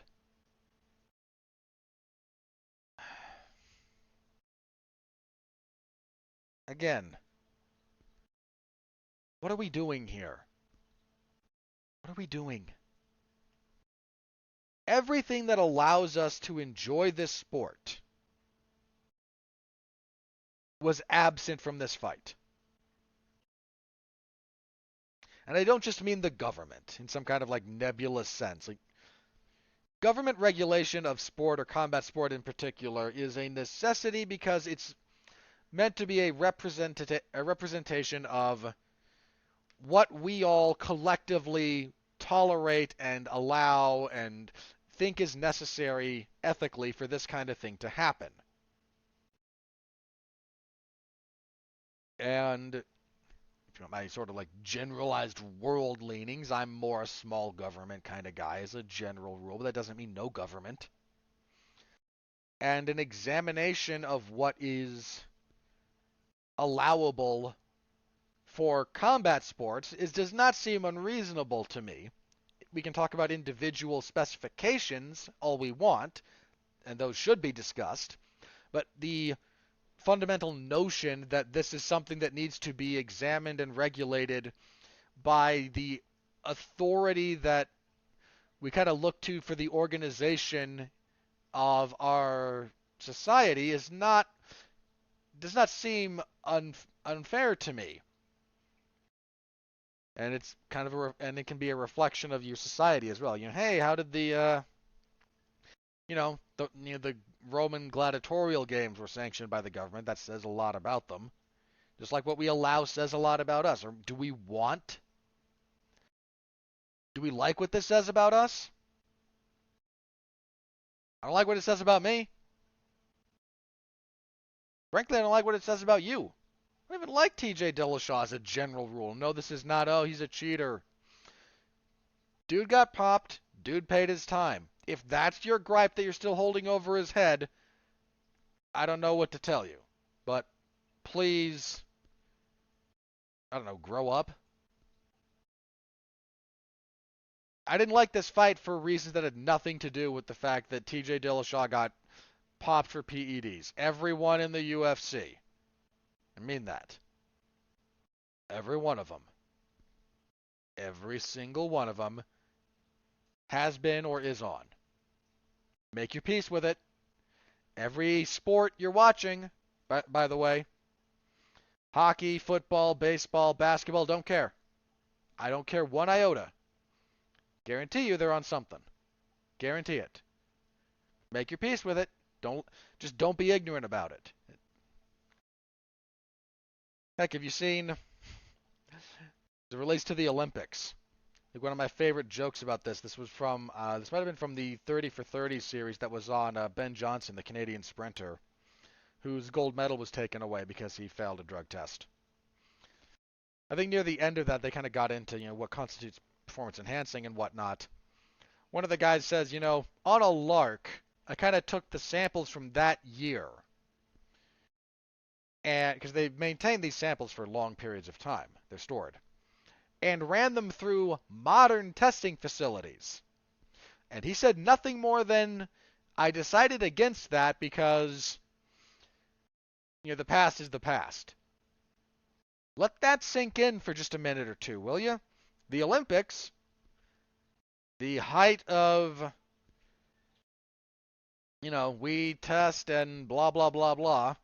To say, even setting aside the Rusada scandal, the Russian doping scandal, set that aside. Even though it is very symptomatic and emblematic of what's going on here, all of them, every single one of them. So I don't care that TJ failed a drug test. I don't like it. And I am of the opinion that if you agree to fight under a set of conditions, you should abide by that. How I think the world should work. You agree to fight on X date, at X weight, not failing drug tests. You should do so. My opinion. Should the fighters have more of a say in that than they do? 1,000,000%. They are dictated to. They are not consulted. I don't like that. But my issue is not, TJ's a cheater. Don't care. Didn't like the fight. I didn't think he won his last one. I didn't like the fight. Now come to find out this was a waste of my time and money, a waste of your time and money, a waste of Aljamain Sterling's time and money. I mean, he's going to get paid for it, but what a waste of his time and talent. And a active detriment to TJ Dillashaw's time and quality of life. So, what are we doing and who benefited? Sterling got a paycheck. Technically, TJ got a paycheck, but that ain't going to... He did not get paid what it's going to cost him in time and surgery and rehab. I would guarantee it. I don't know what they make, more or less. Not worth it. The only one who benefited here is the UFC from whatever extra buys and monetary value they were able to squeeze out of the blood that was spilled. And look, I've defended the UFC when I think they're unfairly criticized. But they're literally the only ones who benefit from this in a real capacity. Other than that, this was a farce. That's all this was. A total farce. Shame on everyone involved. That led to this happening. Never should have happened. This fight should not have happened. That's not even me saying I thought TJ should have lost his last fight. No, this fight under these circumstances should not have happened. Again, post-fight, Sterling made jokes about, bad joke names. Sterling he's an enthusiastic fellow, but he's not, I don't mean this as an insult. This is an observation about skills, right? He's not quick-witted. When he was giving out his bad names based on fighters' last names or whatnot, those are rehearsed, and they're painfully obviously rehearsed. If this relates to the fight we're going to have to talk about next, here's my hunch about this. Big if, Henry Cejudo was serious about trying to make some kind of a comeback for another fight, big if he wants this title shot, it's probably his. Your number one contender in Petr Yan lost a very controversial decision, talk about that in a minute, And the guy that beat him, if they look, they might try to do O'Malley. I don't think he should take this fight. That fight would go so badly for him. Well, I'll get into why when I talk about O'Malley and Yan. But for the moment, suffice to say, stylistically, I think that is a very bad matchup for him. And I think he needs more seasoning and he needs more time to work on the issues as they relate to Aljamain Sterling specifically. Because if he gets run over by Sterling, and he very well might if they made that fight. If that fight is next for both guys, A, I'm picking Sterling. B, that might go very, very one way.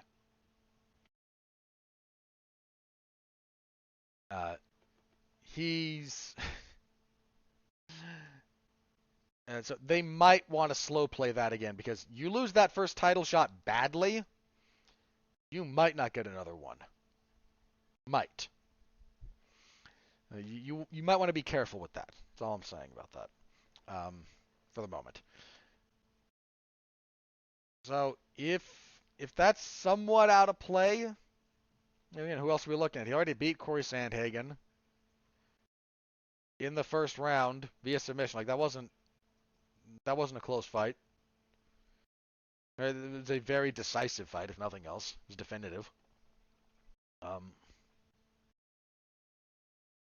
You've got Marlon Vera out there, who just got a pretty significant win, but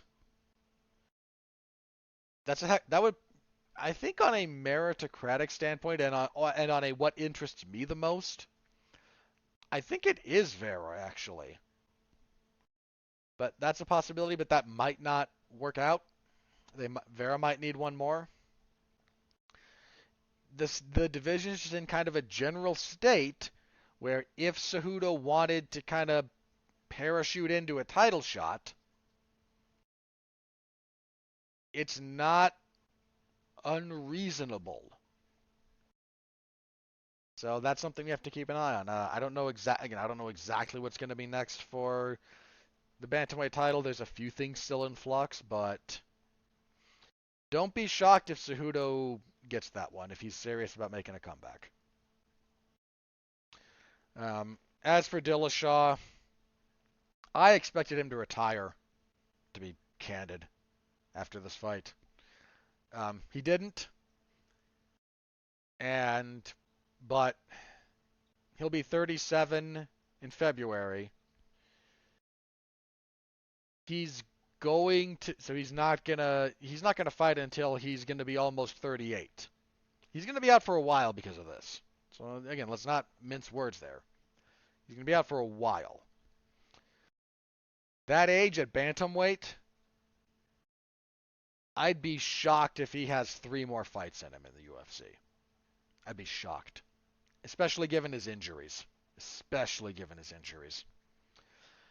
He might get 2 more.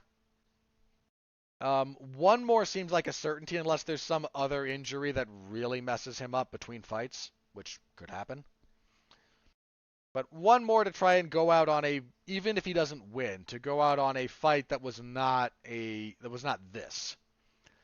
Doesn't seem wholly unreasonable. But the end is very, very near for him. Very near. All right. Next up. It's taken a while. Sorry, guys. We told you we had a lot to talk about. Should accelerate a little bit after this. Bantamweights. Sean O'Malley defeats Petr Yan via split decision, 29-28. 2 for O'Malley, 1 for Yan. All right. The word robbery got thrown around here, and I've thought about this. In the immediate aftermath, I was very upset at this decision. I be very clear with what I'm about to say. I still think it's wrong. I still think the wrong guy won. Caveat. So, ... However, going back over it, understanding the criteria being used, There is a case to be made. Now let me stress this. I don't agree. In real time, I gave Jan all 3 rounds. The third, on some reflection, some bits of rewatch. I haven't been able to rewatch the whole thing yet. But rewatching parts of it that I've been able to. I'm not sure that he won the third. I'm very not sure that he won the third. I still think you can make the argument for Jan, but O'Malley's bigger moments in that were bigger than I gave them credit for in real time. So, let me acknowledge that. I still don't give O'Malley the first, and this seems to be the swing round. I'm not saying you can't argue for O'Malley. I'm just saying I don't find the argument compelling. Couple of things that need to be brought up here.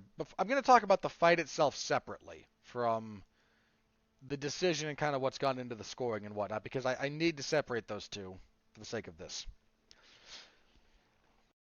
Here's some of the problems that have come up around this, and let me start with the big one. The people going so-and-so landed X significant strikes versus X versus Y from the other guy, therefore they won. This is you don't want to go down this road. Okay? Trust me on this. You don't want to go down this road. There's a mountain of problems with trying to use this to justify scoring. Not the least of which is as follows. All right? 1. The judges, the people who matter, do not have access to this information. The statistical data that the UFC spouts on the broadcast, judges, none of it. None of it. So it doesn't matter. Has no effect. The fact that there is a numerical disparity in and of itself does not reflect on the outcome of the fight. Again, in and of itself. Does not matter. The broadcast numbers are frequently wrong. If you want to have fun with this one, if you think I'm lying, go back, rewatch Max Holloway, Alexander Volkanovski 2. Okay? They will talk about the numbers on that broadcast, and they will give you the numbers that they have. They give you the caveat unofficial. Do you know what unofficial means in this case? It means that this is data being generated in real time that is faulty. Compare the numbers being said on the broadcast to the after-the-fact numbers, and they do not line up. Why? Because the after-the-fact numbers we arrive at after the people who tabulate this stuff go over the rounds more carefully. And the after-the-fact stuff is more accurate. So, now this is not to say that which is also to say, even in those instances, I don't always agree with them because I disagree with what sometimes they consider landed. Which now gets into the definitions that we have to use. Commentary, look, the UFC commentary's relationship with statistical data as it pertains to fighting is weird. But there's a comment that's brought up on occasion. What is a significant strike? Well, that matters. What is an insignificant strike? The distinction matters. How many insignificant strikes equal a significant strike if we're going down this road? Because this is the direction we're going here, if you want to argue this point. If you want to hang your hat on so-and-so said, this website says, O'Malley landed X, Jan landed X minus whatever, ergo O'Malley wins. If this is the direction we want to go down, these are the discussions we're going to have. And you don't want to have these discussions. And I know you don't want to have these discussions, but again, this is what we're going to have to do if we want to do this. So what's significant? What's insignificant? How many significant, how many insignificant equal significant? What constitutes landed? Here's a fun one for you in that particular respect. Jose Aldo versus, was it Moicano? I don't think it was Moicano. I think it was a bantamweight fight. Give me just a second here. Because he fought a guy who's a notorious calf kicker. Was it Font? Was Munoz or Font? Maybe even in both. Both those gentlemen like to kick the leg, and they're good at kicking the leg. Jose Aldo shut that down. But if you look at the statistical analysis, they credit Aldo's opponent with landing more leg kicks than they did. Why? What constitutes landed? This matters if we're going to have this discussion. So O'Malley landed more strikes, okay? What's landed? Is landed any contact being made? Is landed clean contact being made? Does it matter if it's blocked? Is it partially blocked? Again, you don't want to get into this minutia. I don't blame you. It's boring and pedantic and stupid. But here we are. How about control time? Because Jan had that in every round. How much control time overrides any number of significant strikes? You don't know.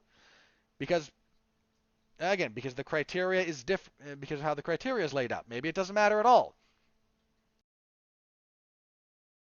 If you want to hang your hat on these discussions, this is what we have to get into. So please stop trying to backfill this.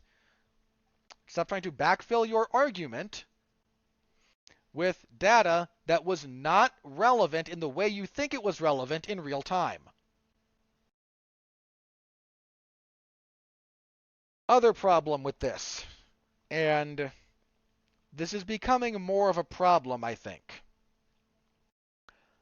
I heard more than one person reference this when I was looking at some of the discussion around this fight, in particular after the fact. The revised scoring criteria that we use, that is being used right now, it's not the same as it used to be. And please feel free to read the scoring criteria. This is publicly available information. It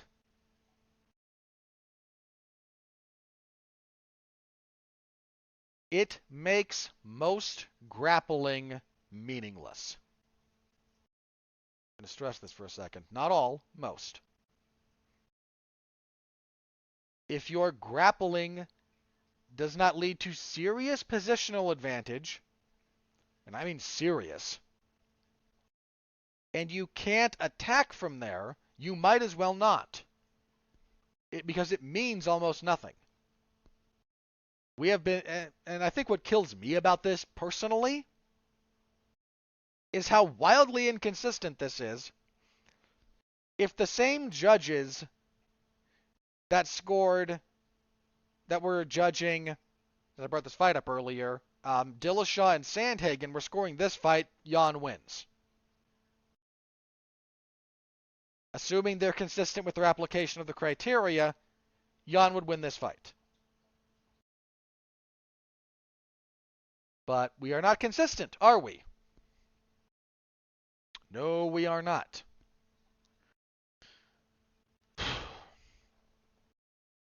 And I think that's a problem. Now look, I was around when lay and pray was a scourge on the sport.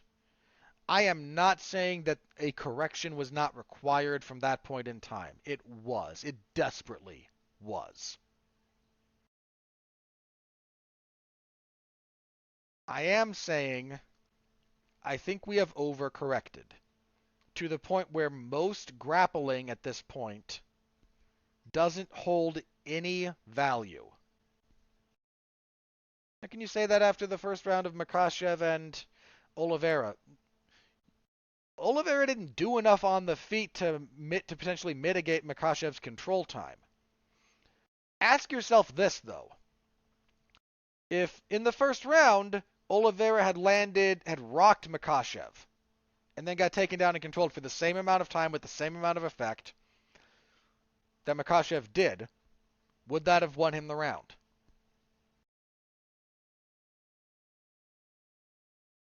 And again, I'm not saying that the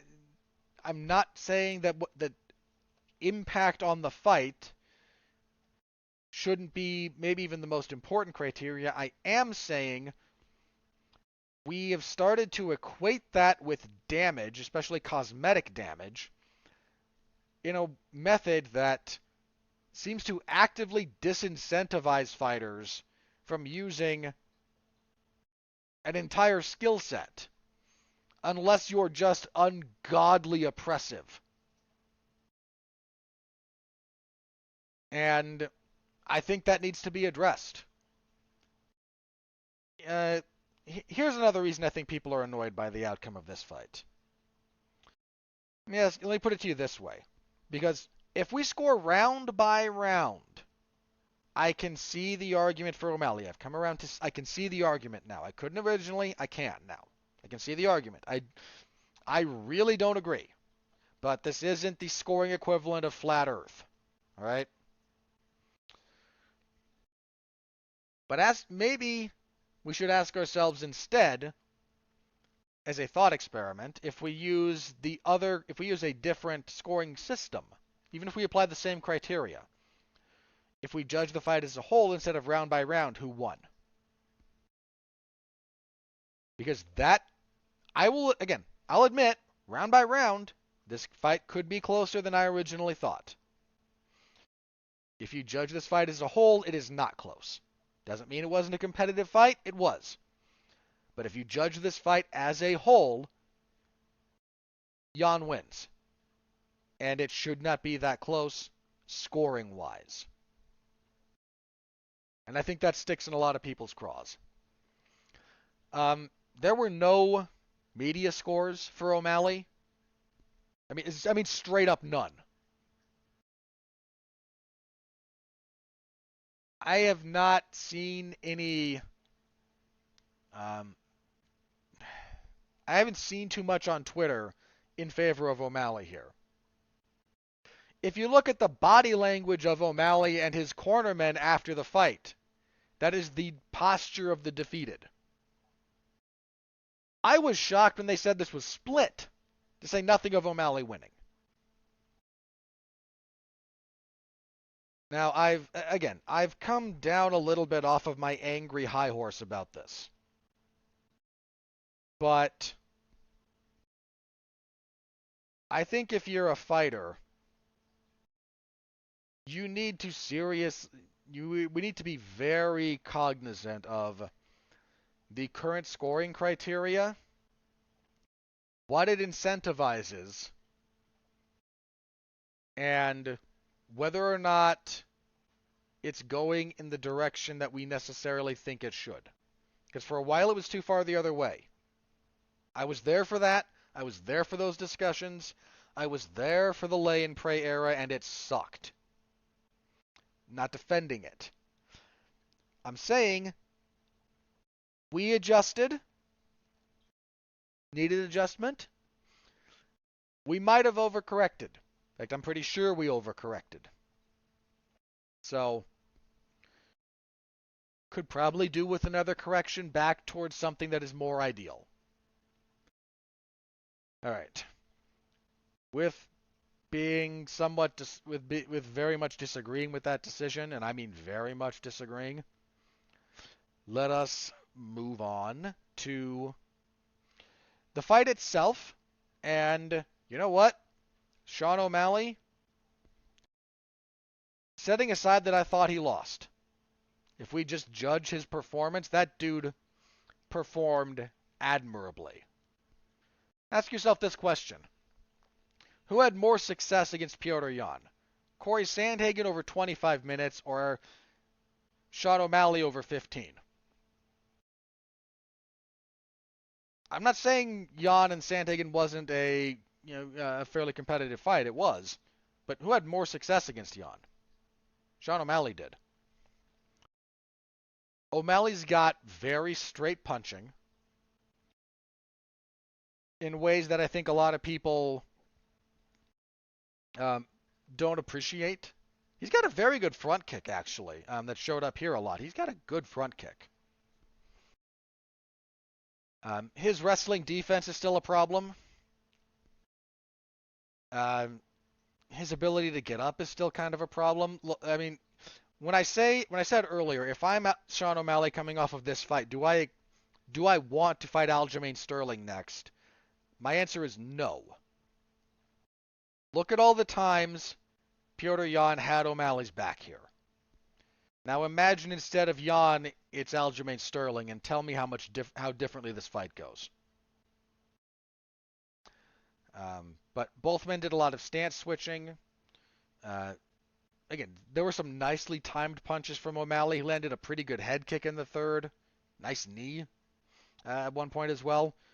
He had more success against Yan in a meaningful way than pretty much anyone else. So, serious credit to him. This was an enormous step up in competition for him, and he proved he can hang with the best in this division. I give him all the credit in the world for that. There's a lot of guys, me included in some cases, who slept on this guy because he went from fighting a much lower rank of opponent to one of the very best. He proved he can hang with the very best. Even if you think he lost, and I do, he was a more than worthy adversary for someone at the top of the division.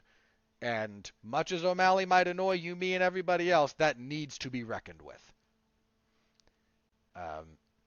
That man is one of the better bantamweights in the world. And that needs to be said out loud. If you're Yan, you might have to retool some stuff. You know, you've lost 2 fights now that you had a case for winning on the scorecards. The Sterling fight, again, I've still kind of scored it for him, but I'm like, the argument that he won that fight is not as strong as the argument that he won this fight. But you've had a couple of those fights now. You might have to adjust some stuff, because he's still a very, very good fighter. But I mean, I almost don't want to hold this one against him because, like I said, I've not seen anyone who scored this for O'Malley. Even the people kind of defending the decision are not saying they think O'Malley won so much as, here's how we arrived at where we arrived at, even if I disagree. He might have to rework a few things. I mean, that guy has had in some cases, dude, how much different would the bantamweight landscape be if he had not kneed Aljamain Sterling in the head? Think about that. He was winning that fight handily by that point. If he doesn't throw that knee, he might either get a stoppage with his hands in that same round or in the 5th or win a decision. Doesn't have to fight Aljamain Sterling again because he won a clear decision. Moves on to somebody else. But that's not quite Chris Weidman throwing the wheel kick at Luke Rockhold. Not quite that, but it's not far off. Like, that guy seriously and negatively adjusted the trajectory of his career in ways that, look, again, the scoring in this fight is absolutely out of his hands, but the fact that he's in this position at all traces back to a decision he made. So I don't know what's next for him.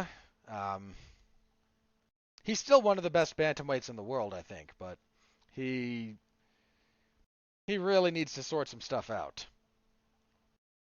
Uh, Again, if I'm O'Malley, if you get a shot at Sterling next and you choose to take it, if you get blown out of the water, understand you're not getting another one.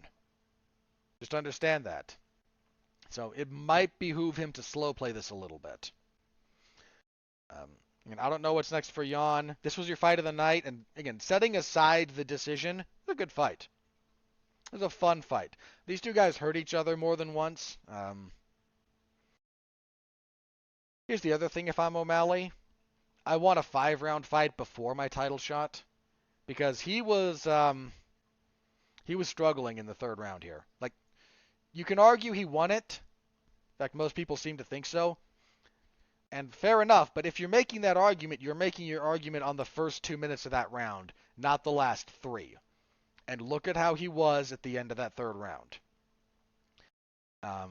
I think he needs to test his cardio in a 5-round fight. At least prepare for a 5-round fight before he has to fight for the belt, in my opinion. Yeah, so that was it. That decision deflated the rest of this card. It really did. It wound up leading to a co-main event that was a giant letdown and again a farce, and then a main event that was important and certainly wasn't a bad fight, but it was not exactly fireworks. So moving on, let's see. Beneil Dariush defeats Mateusz Gamrot via unanimous decision, 230-27s, 129-28. Good fight. Good fight. Some great wrestling exchanges. Dariush did a good job after the first round stopping a lot of takedowns. Organ scrambling with Gamrot, outlanding him on the feet, landed some good body kicks, dropped Gamrot hard with a left hand in the third. Gamrot's got a chin on him, man, because he bounced up from getting dropped. Gamrot's wrestling is the majority of his offense. I think he needs something to help bring that to life. Because when he's wrestling and grappling, he's very good. I mean, very good. But he needs some components to kind of help him out along the way because once he stopped being able to force those exchanges with Dariush and he couldn't overwhelm him early, Dariush kind of had his way. Again, good fight. This is like 8 or 9 in a row for Dariush, who probably still has to win one more fight before he gets a title shot, but we'll have to wait and see on that. Fun fight. If your fight of the night wasn't O'Malley and Jan, it was Dariush and Gamrot. It was a good fight. Catchweight fight because Caitlin Chookagian missed weight. Manon Fior defeats Caitlin Chookagian via unanimous decision, 29-28 across the boards. I'm going to quote something I saw on Twitter. Is it Sean Al-Shadi I saw post this, or Sean Sheehan? I think it was Sheehan. French Chookagian beat Chookagian by Chookagian decision. Yeah. That was your main card. That's for the prelims. Bilal Muhammad defeated Sean Brady via TKO. Standing TKO punches against the fence. 4:47 of the second. I'm going to spend a little bit of time here. The rest of this will be faster.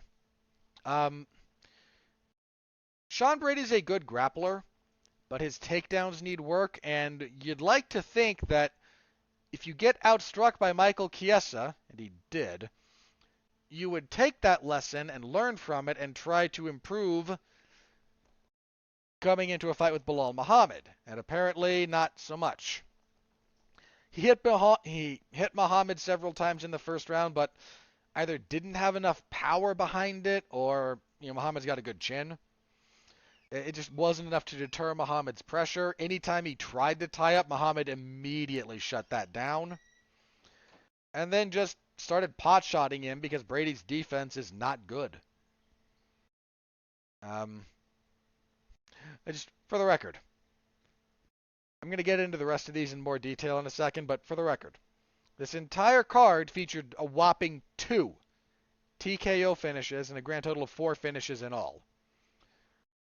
And Bilal Muhammad got one of them. When was Muhammad's last TKO win before this? Just my own morbid curiosity. His last finish before this was against Takashi Sato in 2019. His last TKO was Augusto Montano in 2016.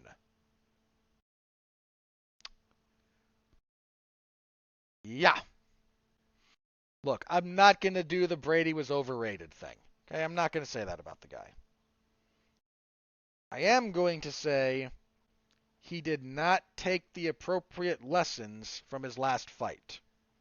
Hopefully he takes them from this one. Muhammad hasn't lost since he fought Jeff Neal in 19. He's on a, 9-fight unbeaten streak? Yeah, 4 wins, the no contest with Edwards, and then 4 more wins. He's probably still on the outside looking in for a title shot because of the state of that division. You're looking at an Usman-Edwards rematch. The UFC's trying to make Colby Covington versus Khamzat Chimaev for presumably the same card. He probably needs one more. I don't know who he's going to fight for it, but that's just kind of the way this shakes out. He probably needs one more.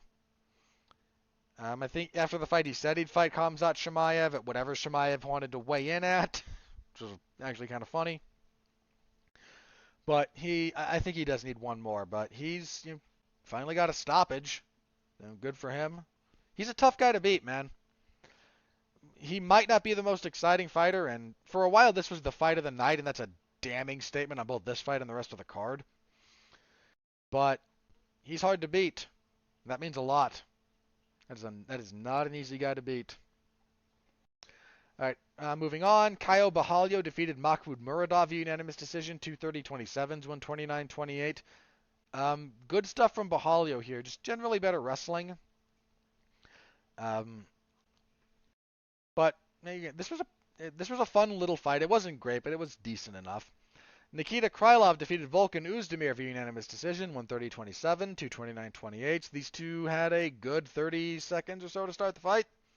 Then Oezdemir slowed down and Krylov took over and just kind of won it via traditional light heavyweight decision. Welterweights, Abubakar Nurmagomedov defeated Gadzi Omargadzhiev via unanimous decision, 229-28, 130-27. A lot of lay and pray. This fight sucked. Middleweights, Armen Petrosyan defeated AJ Dobson via unanimous decision, 30-27 across the boards. Mostly kickboxing. Just a generally higher output from Petrosyan. Dobson never seemed to get out of second gear, and Petrosyan, even if he coasted in third, that was enough to win the fight. Flyweights, Muhammad Makayev defeated Malcolm Gordon via armbar, 4:26 of the third. We need to talk about Makayev for a second here. Makayev is a bright prospect. He's a good wrestler and a pretty good grappler overall. There's a few things that have started to emerge, though. Patterns. Holes that need to be filled in, if you will. His striking on the feet is not good. It's not, I shouldn't say not good. It's passable, but it's not, it's nothing to write home about. His cardio might be an issue. He slowed down in this fight pretty visibly. In fact, he was losing the third round before that submission.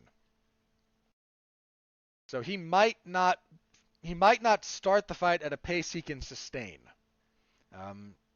Something to pay attention to. Here's the other thing. His ground and pound is either non-existent or anemic. Now, I mean, in the third round, hang on. There's a fun little statistic about this fight, actually. If we go round by round,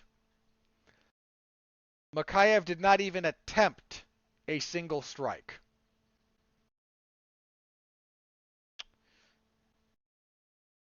In the second round, he was just 9 of 14. First round, 12 of 16.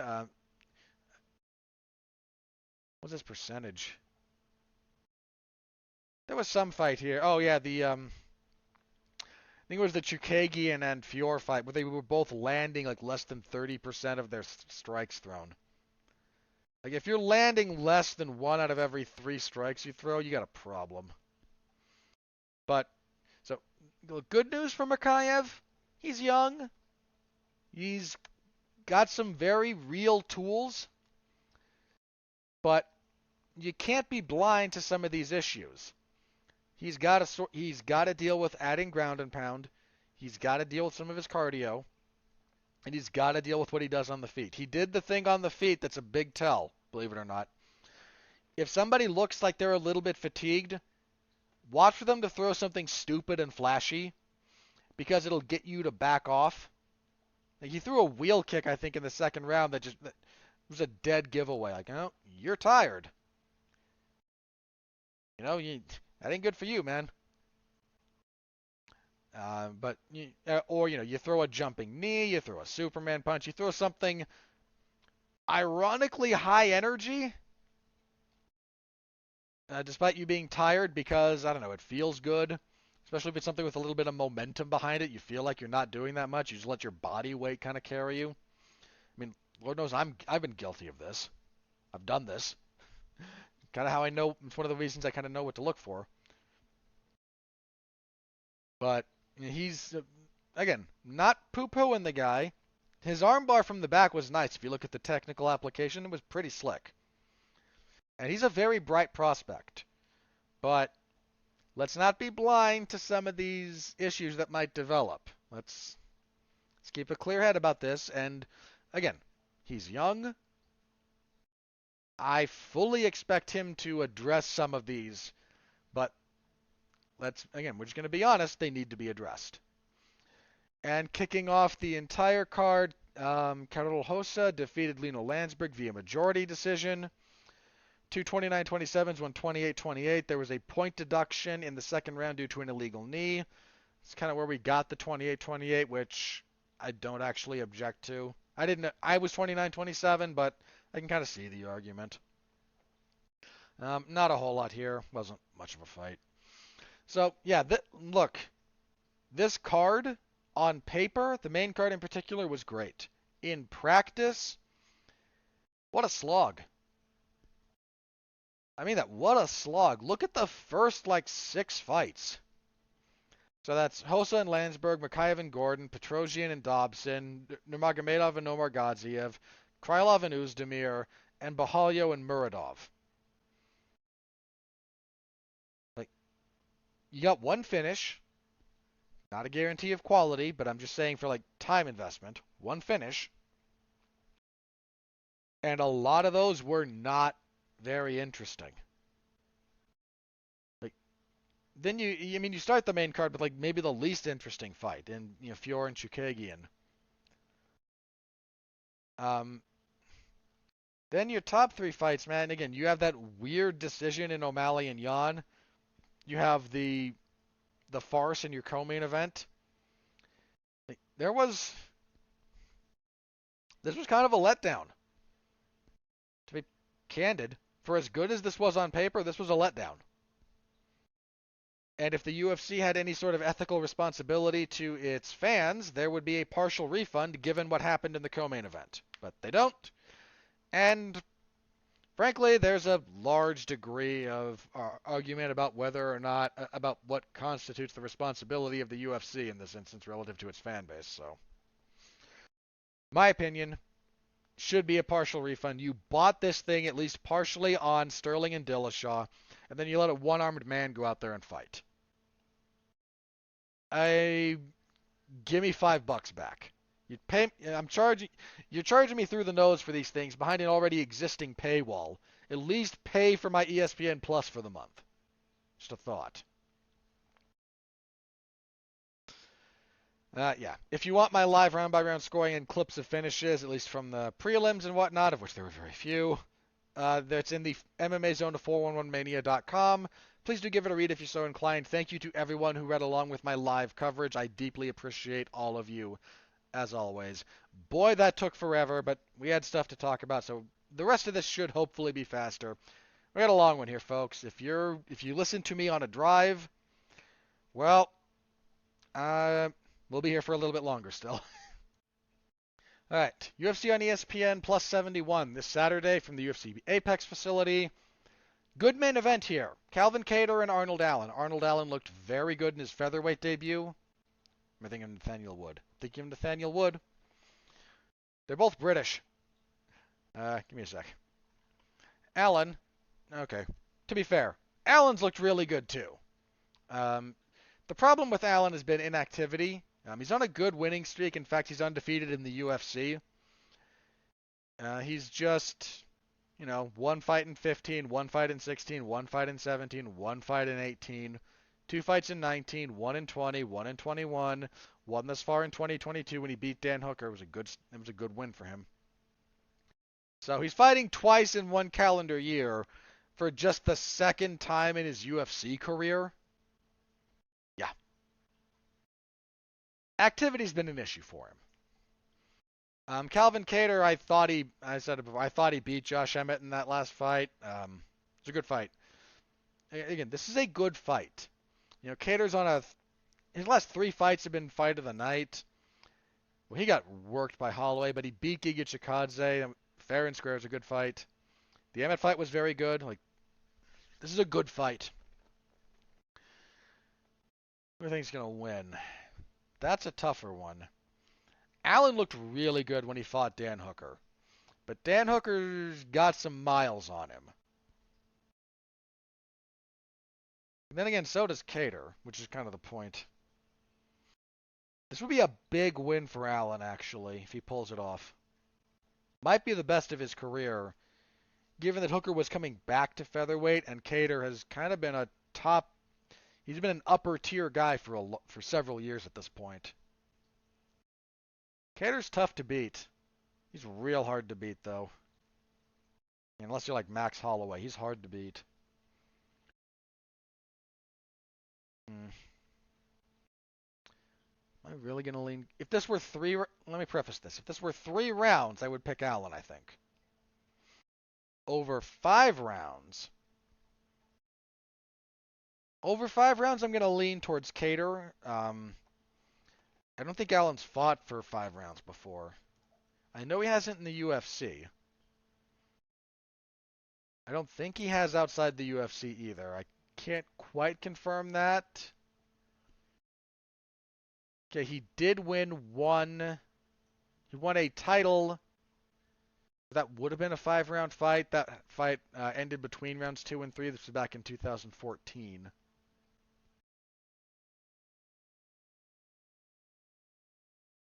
It's been a long time. Yeah, I'm going to lean towards Kattar just a little bit. But, again, this is a good fight. The rest of this should go pretty quick. Let's see. Max Griffin will fight Tim Means. That's not terrible. Am I going to lean towards Means here or not? Coming off that loss to Kevin Holland. That was tough. But Griffin's kind of found himself recently. He dropped that split decision to Neil Magny. That was a competitive fight. Yeah, I'm going to lean toward Means here, but that's a very slight lean, and that might be a bit of nostalgia talking for Means. Heavyweights, God help us, Jared Vanderaa and Waldo Cortez Acosta. Okay, even against... Where's Waldo over here? I don't think I can pick Jared Vanderaa and his 4-fight losing streak. Yeah, I can't pick Vanderaa. And if he loses this, he should be cut. 4 in a row in the UFC is you shouldn't be here if you can't win. What if you lose 5 fights in a row in the UFC, you probably shouldn't be here. And especially against the level of opposition he's faced. Okay, I'm not saying that the guys he's fighting are scrubs. Alexander Romanov might be the next big thing at heavyweight. Okay, Arlovsky and Olenek and Sherman, though. Beating Andrei Arlovsky is for some reason very difficult. But you're losing to Alexei Olenek and Chase Sherman both this calendar year. In fact, he is 0-3 on the year. Yeah, I can't pick the guy to win. Middleweights, Josh Fremd and Trishan Gore. I'm not going to pick Gore. I don't think he should be in the UFC, and that's not me saying I think he is the worst fighter in the world. But He has less than 10 fights. He might win still, but I don't think the UFC is the place for him to be at this point, so I'm going to pick Fremd. Might be very wrong about that. The UFC might be matching him very carefully, so who knows. Light heavyweight. Not actually a terrible fight here. Dustin Jacoby and Khalil Roundtree. Jacoby actually hasn't lost in a while in MMA. He hasn't lost since 2015. Knocked out Da Un Jung earlier this year. Beat Michal Oleksiejczuk before that. That was in March and July, respectively, of 2022. Roundtree's been very up and down, but his last two wins have been pretty good. He destroyed poor Modestas Bukauskas' leg with a sidekick to it. What he did to Bukauskas is what everyone complains about. What everyone thinks happens every time you sidekick someone's knee. No, turns out it's kind of hard to do that. Then he beat Carl Robertson. That was a brutal stoppage. He lost that first round pretty badly, though. I'm going to pick Jacoby here, but again, that's an iffy one as far as picks go. You could easily pick the other direction. That fight could be fun. We could get some fireworks out of that. As for the prelims, Phil Hawes and Roman Dolidze. What did Dolidze do recently? He's only lost once in the UFC. Last beat Kyle Dawkins. He knocked him out in the first round. He's back up from welterweight, I think, right? No, Staropoli was coming up to middleweight. He's still at middleweight. He fought at light heavyweight for a while and then cut to middleweight. He is shredded at middleweight, by the way. Hawes has only lost in the UFC to the action man himself, Chris Curtis. He beat the crap out of Deron Winn that last fight. That was brutal. I'm going to pick Hawes. He might get wrestled to death by Dolidze, though, just for the record. I already mentioned him once, but we've got two heavyweight fights on this card. God help us. Andrei Arlovsky and Marcos Rogerio de Lima. De Lima lost to Blagoy his last time out. Oy. I'm going to pick Arlovsky. I mean, dude, Arlovsky's lost once. From 2020, he won his first fight of 2020. Since then, he has lost once. That was to Tom Aspinall. I mean, his last two fights have been splits, but yeah, picking Arlovsky. Middleweights. Junyoung Park against Joseph Holmes. Probably Park. Park is that the Iron Turtle? It is the Iron Turtle. I like that guy. He's kind of a fun fighter. He's just kind of a fun fighter. I mean, he's had some losses. He got knocked out by Gregory Rodriguez, man. I remember that. RoboCop. But he's kind of fun. I think he'll win that one. Featherweights, Chase Hooper and Steve Garcia. I don't think Steve Garcia should be in the UFC. I'm not sure Chase Hooper should be there either, but yeah, going with Hooper. Why not? Flyweights, Klidson Rodriguez and Cody Durden, probably Rodriguez.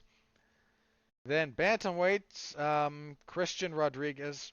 Rodriguez or Rodriguez? Hang on, I know Klidson is Brazilian.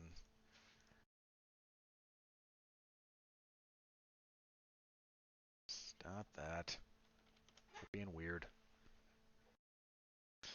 Sorry, talking to my computer there. Yeah, I know Klidson is Brazilian, so. We lose fights? We lose this and that hasn't been updated? This indicates that we've lost a few fights. We were supposed to get Edson Barboza and Ilya Taporia here. That fight fell apart. I knew that. This says the Klidson Rodriguez fight is off. Okay. And the other fight we lost was Drakkar Klose and Marco Madsen. That would have been nice. Let me just...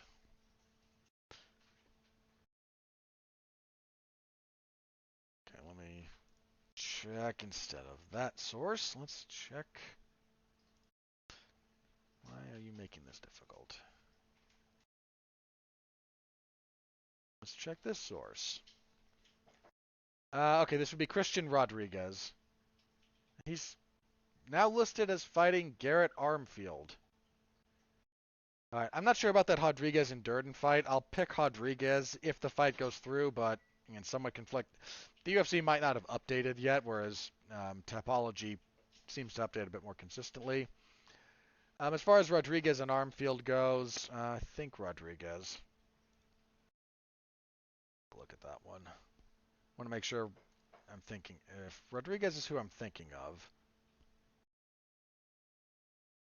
Yeah, I'm going with Rodriguez, but I think both of these guys have fought for the UFC before. Anywho. So, whatever this winds up looking like, might be getting Mark Madsen and Grant Dawson. It's actually not a bad fight. Not a bad fight at all. Dawson hasn't lost in the UFC yet, and Madsen's got cardio issues.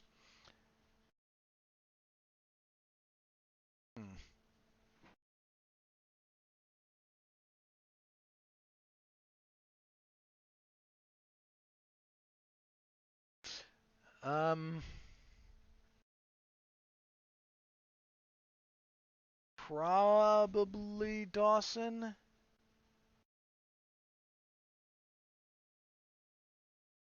Yeah, Dawson in that fight, if it happens.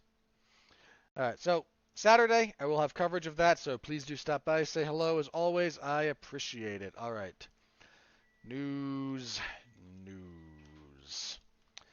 Alright, I'm going to talk about this once, and this is the last I'm going to say about it. But Dana White has a new venture. He will be promoting, what the hell did he call it? Oh, sorry. The Power Slap League. Dana White's PSL.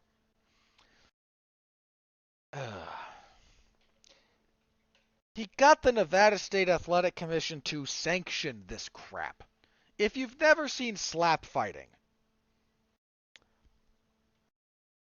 it's the dumbest thing ever. If you want to know how dumb this is, one, I'm not going to call it a combat sport. There's no sporting element to it. Two guys stand across from each other, and they take turns slapping each other in the face, like until one of them's unconscious. There's no defense. There's no skill. Well, minimal skill. Here's the only skill involved in this, all right? One, how much is your head like Homer Simpson's? And two, sorry, I popped my brother with that line.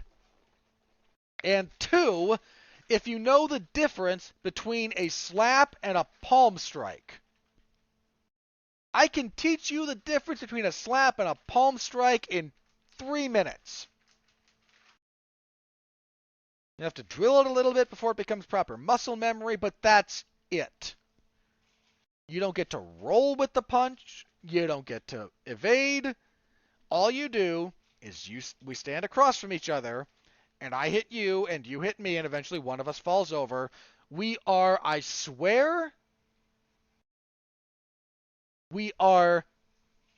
6 weeks away from sanctioning that stupid game. Since I referenced The Simpsons already, I may as well bring this chestnut up. If you'll recall the episode where they discuss the defective Simpson gene and it depresses Lisa, at the end of that, when Homer acquires a bunch of Simpsons from around the country to try and prove to Lisa that you're not destined to be a failure because you're a Simpson, all the Simpson men are failures because the defective gene is on the Y chromosome. The women are fine. At this gathering of the Simpsons, all the men decide it's a good idea to form a ring, stick two of them in the middle with pots on their heads, and they charge each other like rams.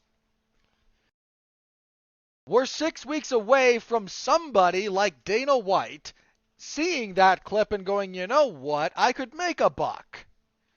And I'm in a position to bribe some athletic commission enough to let me do it. This is a cheap stupid, lurid spectacle. The first time you stumble across slap fighting, when a clip comes up on TikTok or a Facebook reel or a YouTube short, it's moderately like, oh, wow, look at that.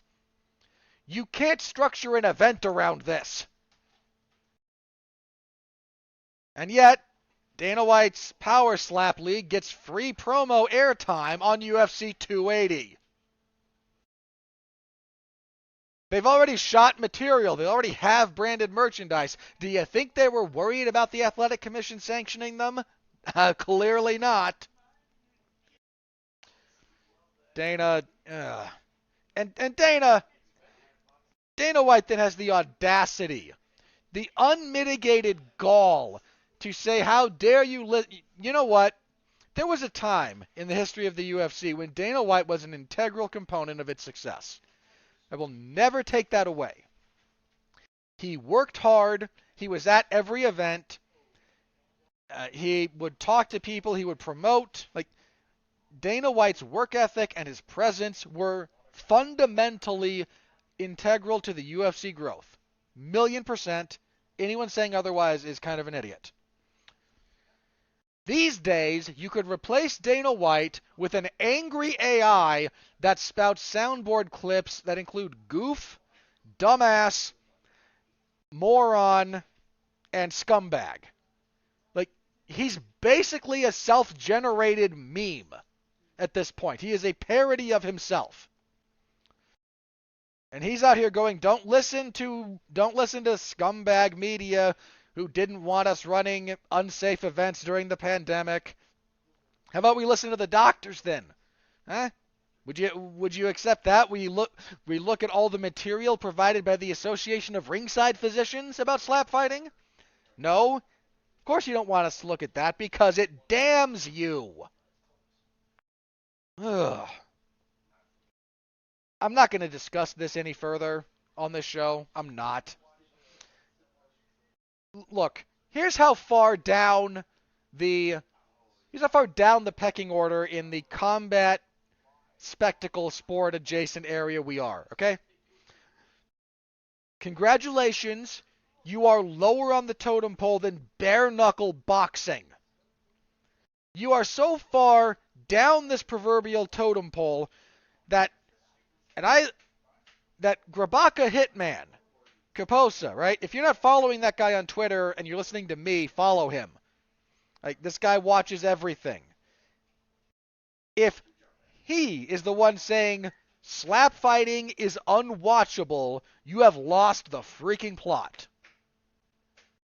You have utterly lost it. That's the last I've got to say about this bit of ridiculousness.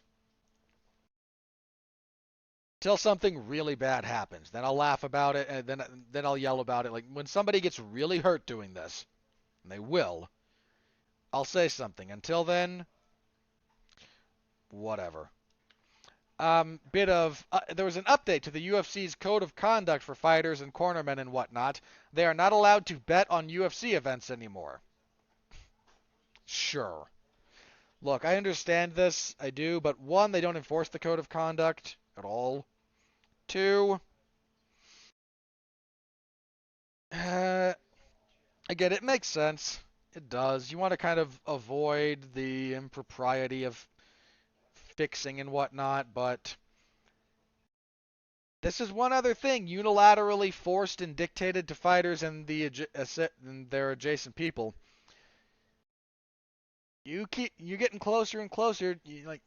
The case to be made that current generation UFC fighters are independent contractors is almost non-existent. Sadly, no one's making that claim to the relevant people at the moment for a variety of reasons. But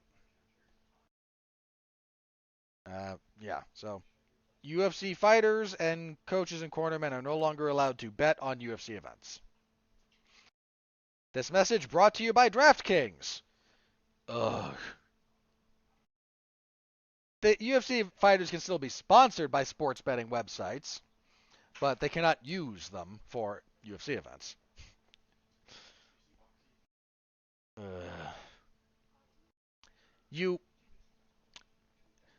I said this about Dana White's slap fighting thing on Twitter. I'm going to say it now because this brought it up. You cannot satirize combat sports. You can't do it. You cannot turn this into satire. It is living satire. Tragic satire, but satire nonetheless. All right, last bit of news. UFC 284 got another fight. A very important middleweight fight. I believe this will be the co-main event. This will be the Australia card. The UFC is looking to have Robert Whittaker and Paulo Costa fight there. The general logic, again, if you listen to Khabib and whatnot after UFC 280, this would be the event that would host, theoretically, Makhachev and Volkanovski. Whittaker and Costa is a very worthy co-main event. It's a very good fight. It's a very good fight for middleweight. So, I am fine with that. Any other news on fights this last week? Double check a few of these. I already knew about that. 283. I don't think anything new has broken there. No, we already... I don't know if I mentioned this earlier or not. Let me mention it here now if I didn't. But 283 is going to be potentially headlined or certainly featured prominently. The flyweight title fight between Davison Figueiredo and Brandon Moreno. This is a historic meeting for the UFC. It's the first time that we've had a quadrilogy between fighters. So, I mean, that's the right fight to look for those two. So, very much looking forward to that one. For some reason, Shogun is fighting on that card. Please go away, Shogun. He's just sad at this point. Okay. Yeah, that's it as far as fight announcements. All right, I have rambled. Let me check Twitter and see if anything crazy is broken while I've been recording this. If not, plugs, and we will get out of here for the week. Nope, nothing new. So, my podcast is still going to be shorter than the new Black Panther movie, even at its current runtime. Oh, the movie's going to be painful. Anywho, speaking of painful movies, my movie reviews this week. This Monday, special Monday time, we will be reviewing on Damn You Hollywood, The Rock's latest action flick, Black Adam, as the DCEU desperately tries to keep itself afloat. So, Mark and I will be talking that, the good, the bad, and the otherwise. Last week we were supposed to review The Midnight Club, but for a variety of real-world reasons, that got postponed to this week, so this Wednesday. Myself, Alexis Haina, and Jason Teasley, in theory, will be reviewing that movie. Television show. It's on Netflix. So, forgive me. But it's kind of late. My brain's not all the way there. We'll be reviewing that, the good, the bad, and the otherwise. I think that's all my podcasting for the week. Let me double check. 90% sure. Yeah. Yeah, that's all I got for podcasts. On the wrestling side of things, AEW's Dark Elevation on Wednesday, MLW if they release anything on Thursday, WWE SmackDown on Friday. So if you're interested in any of that, the Wrestling Zone 411mania.com, I hang out over there on occasion. And of course the UFC event on Saturday, and then we will be back here next week to review UFC on ESPN Plus 71, and let's double check this.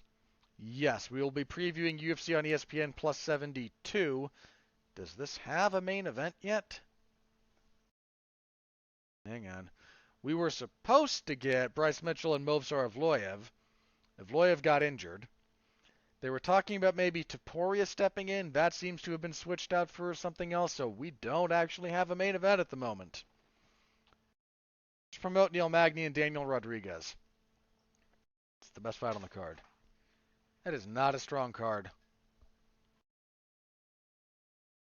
And what else do we got here? Yeah, I'm sticking with not strong. So, we'll preview it next week, whatever state it's in. Until then, I thank you all very, very much for listening, as always. any way you interact with the product to help feed the unholy monstrosity of whatever algorithm happens to be governing this. Thank you very much. As always, stay safe out there and continue to be well, be safe, and behave.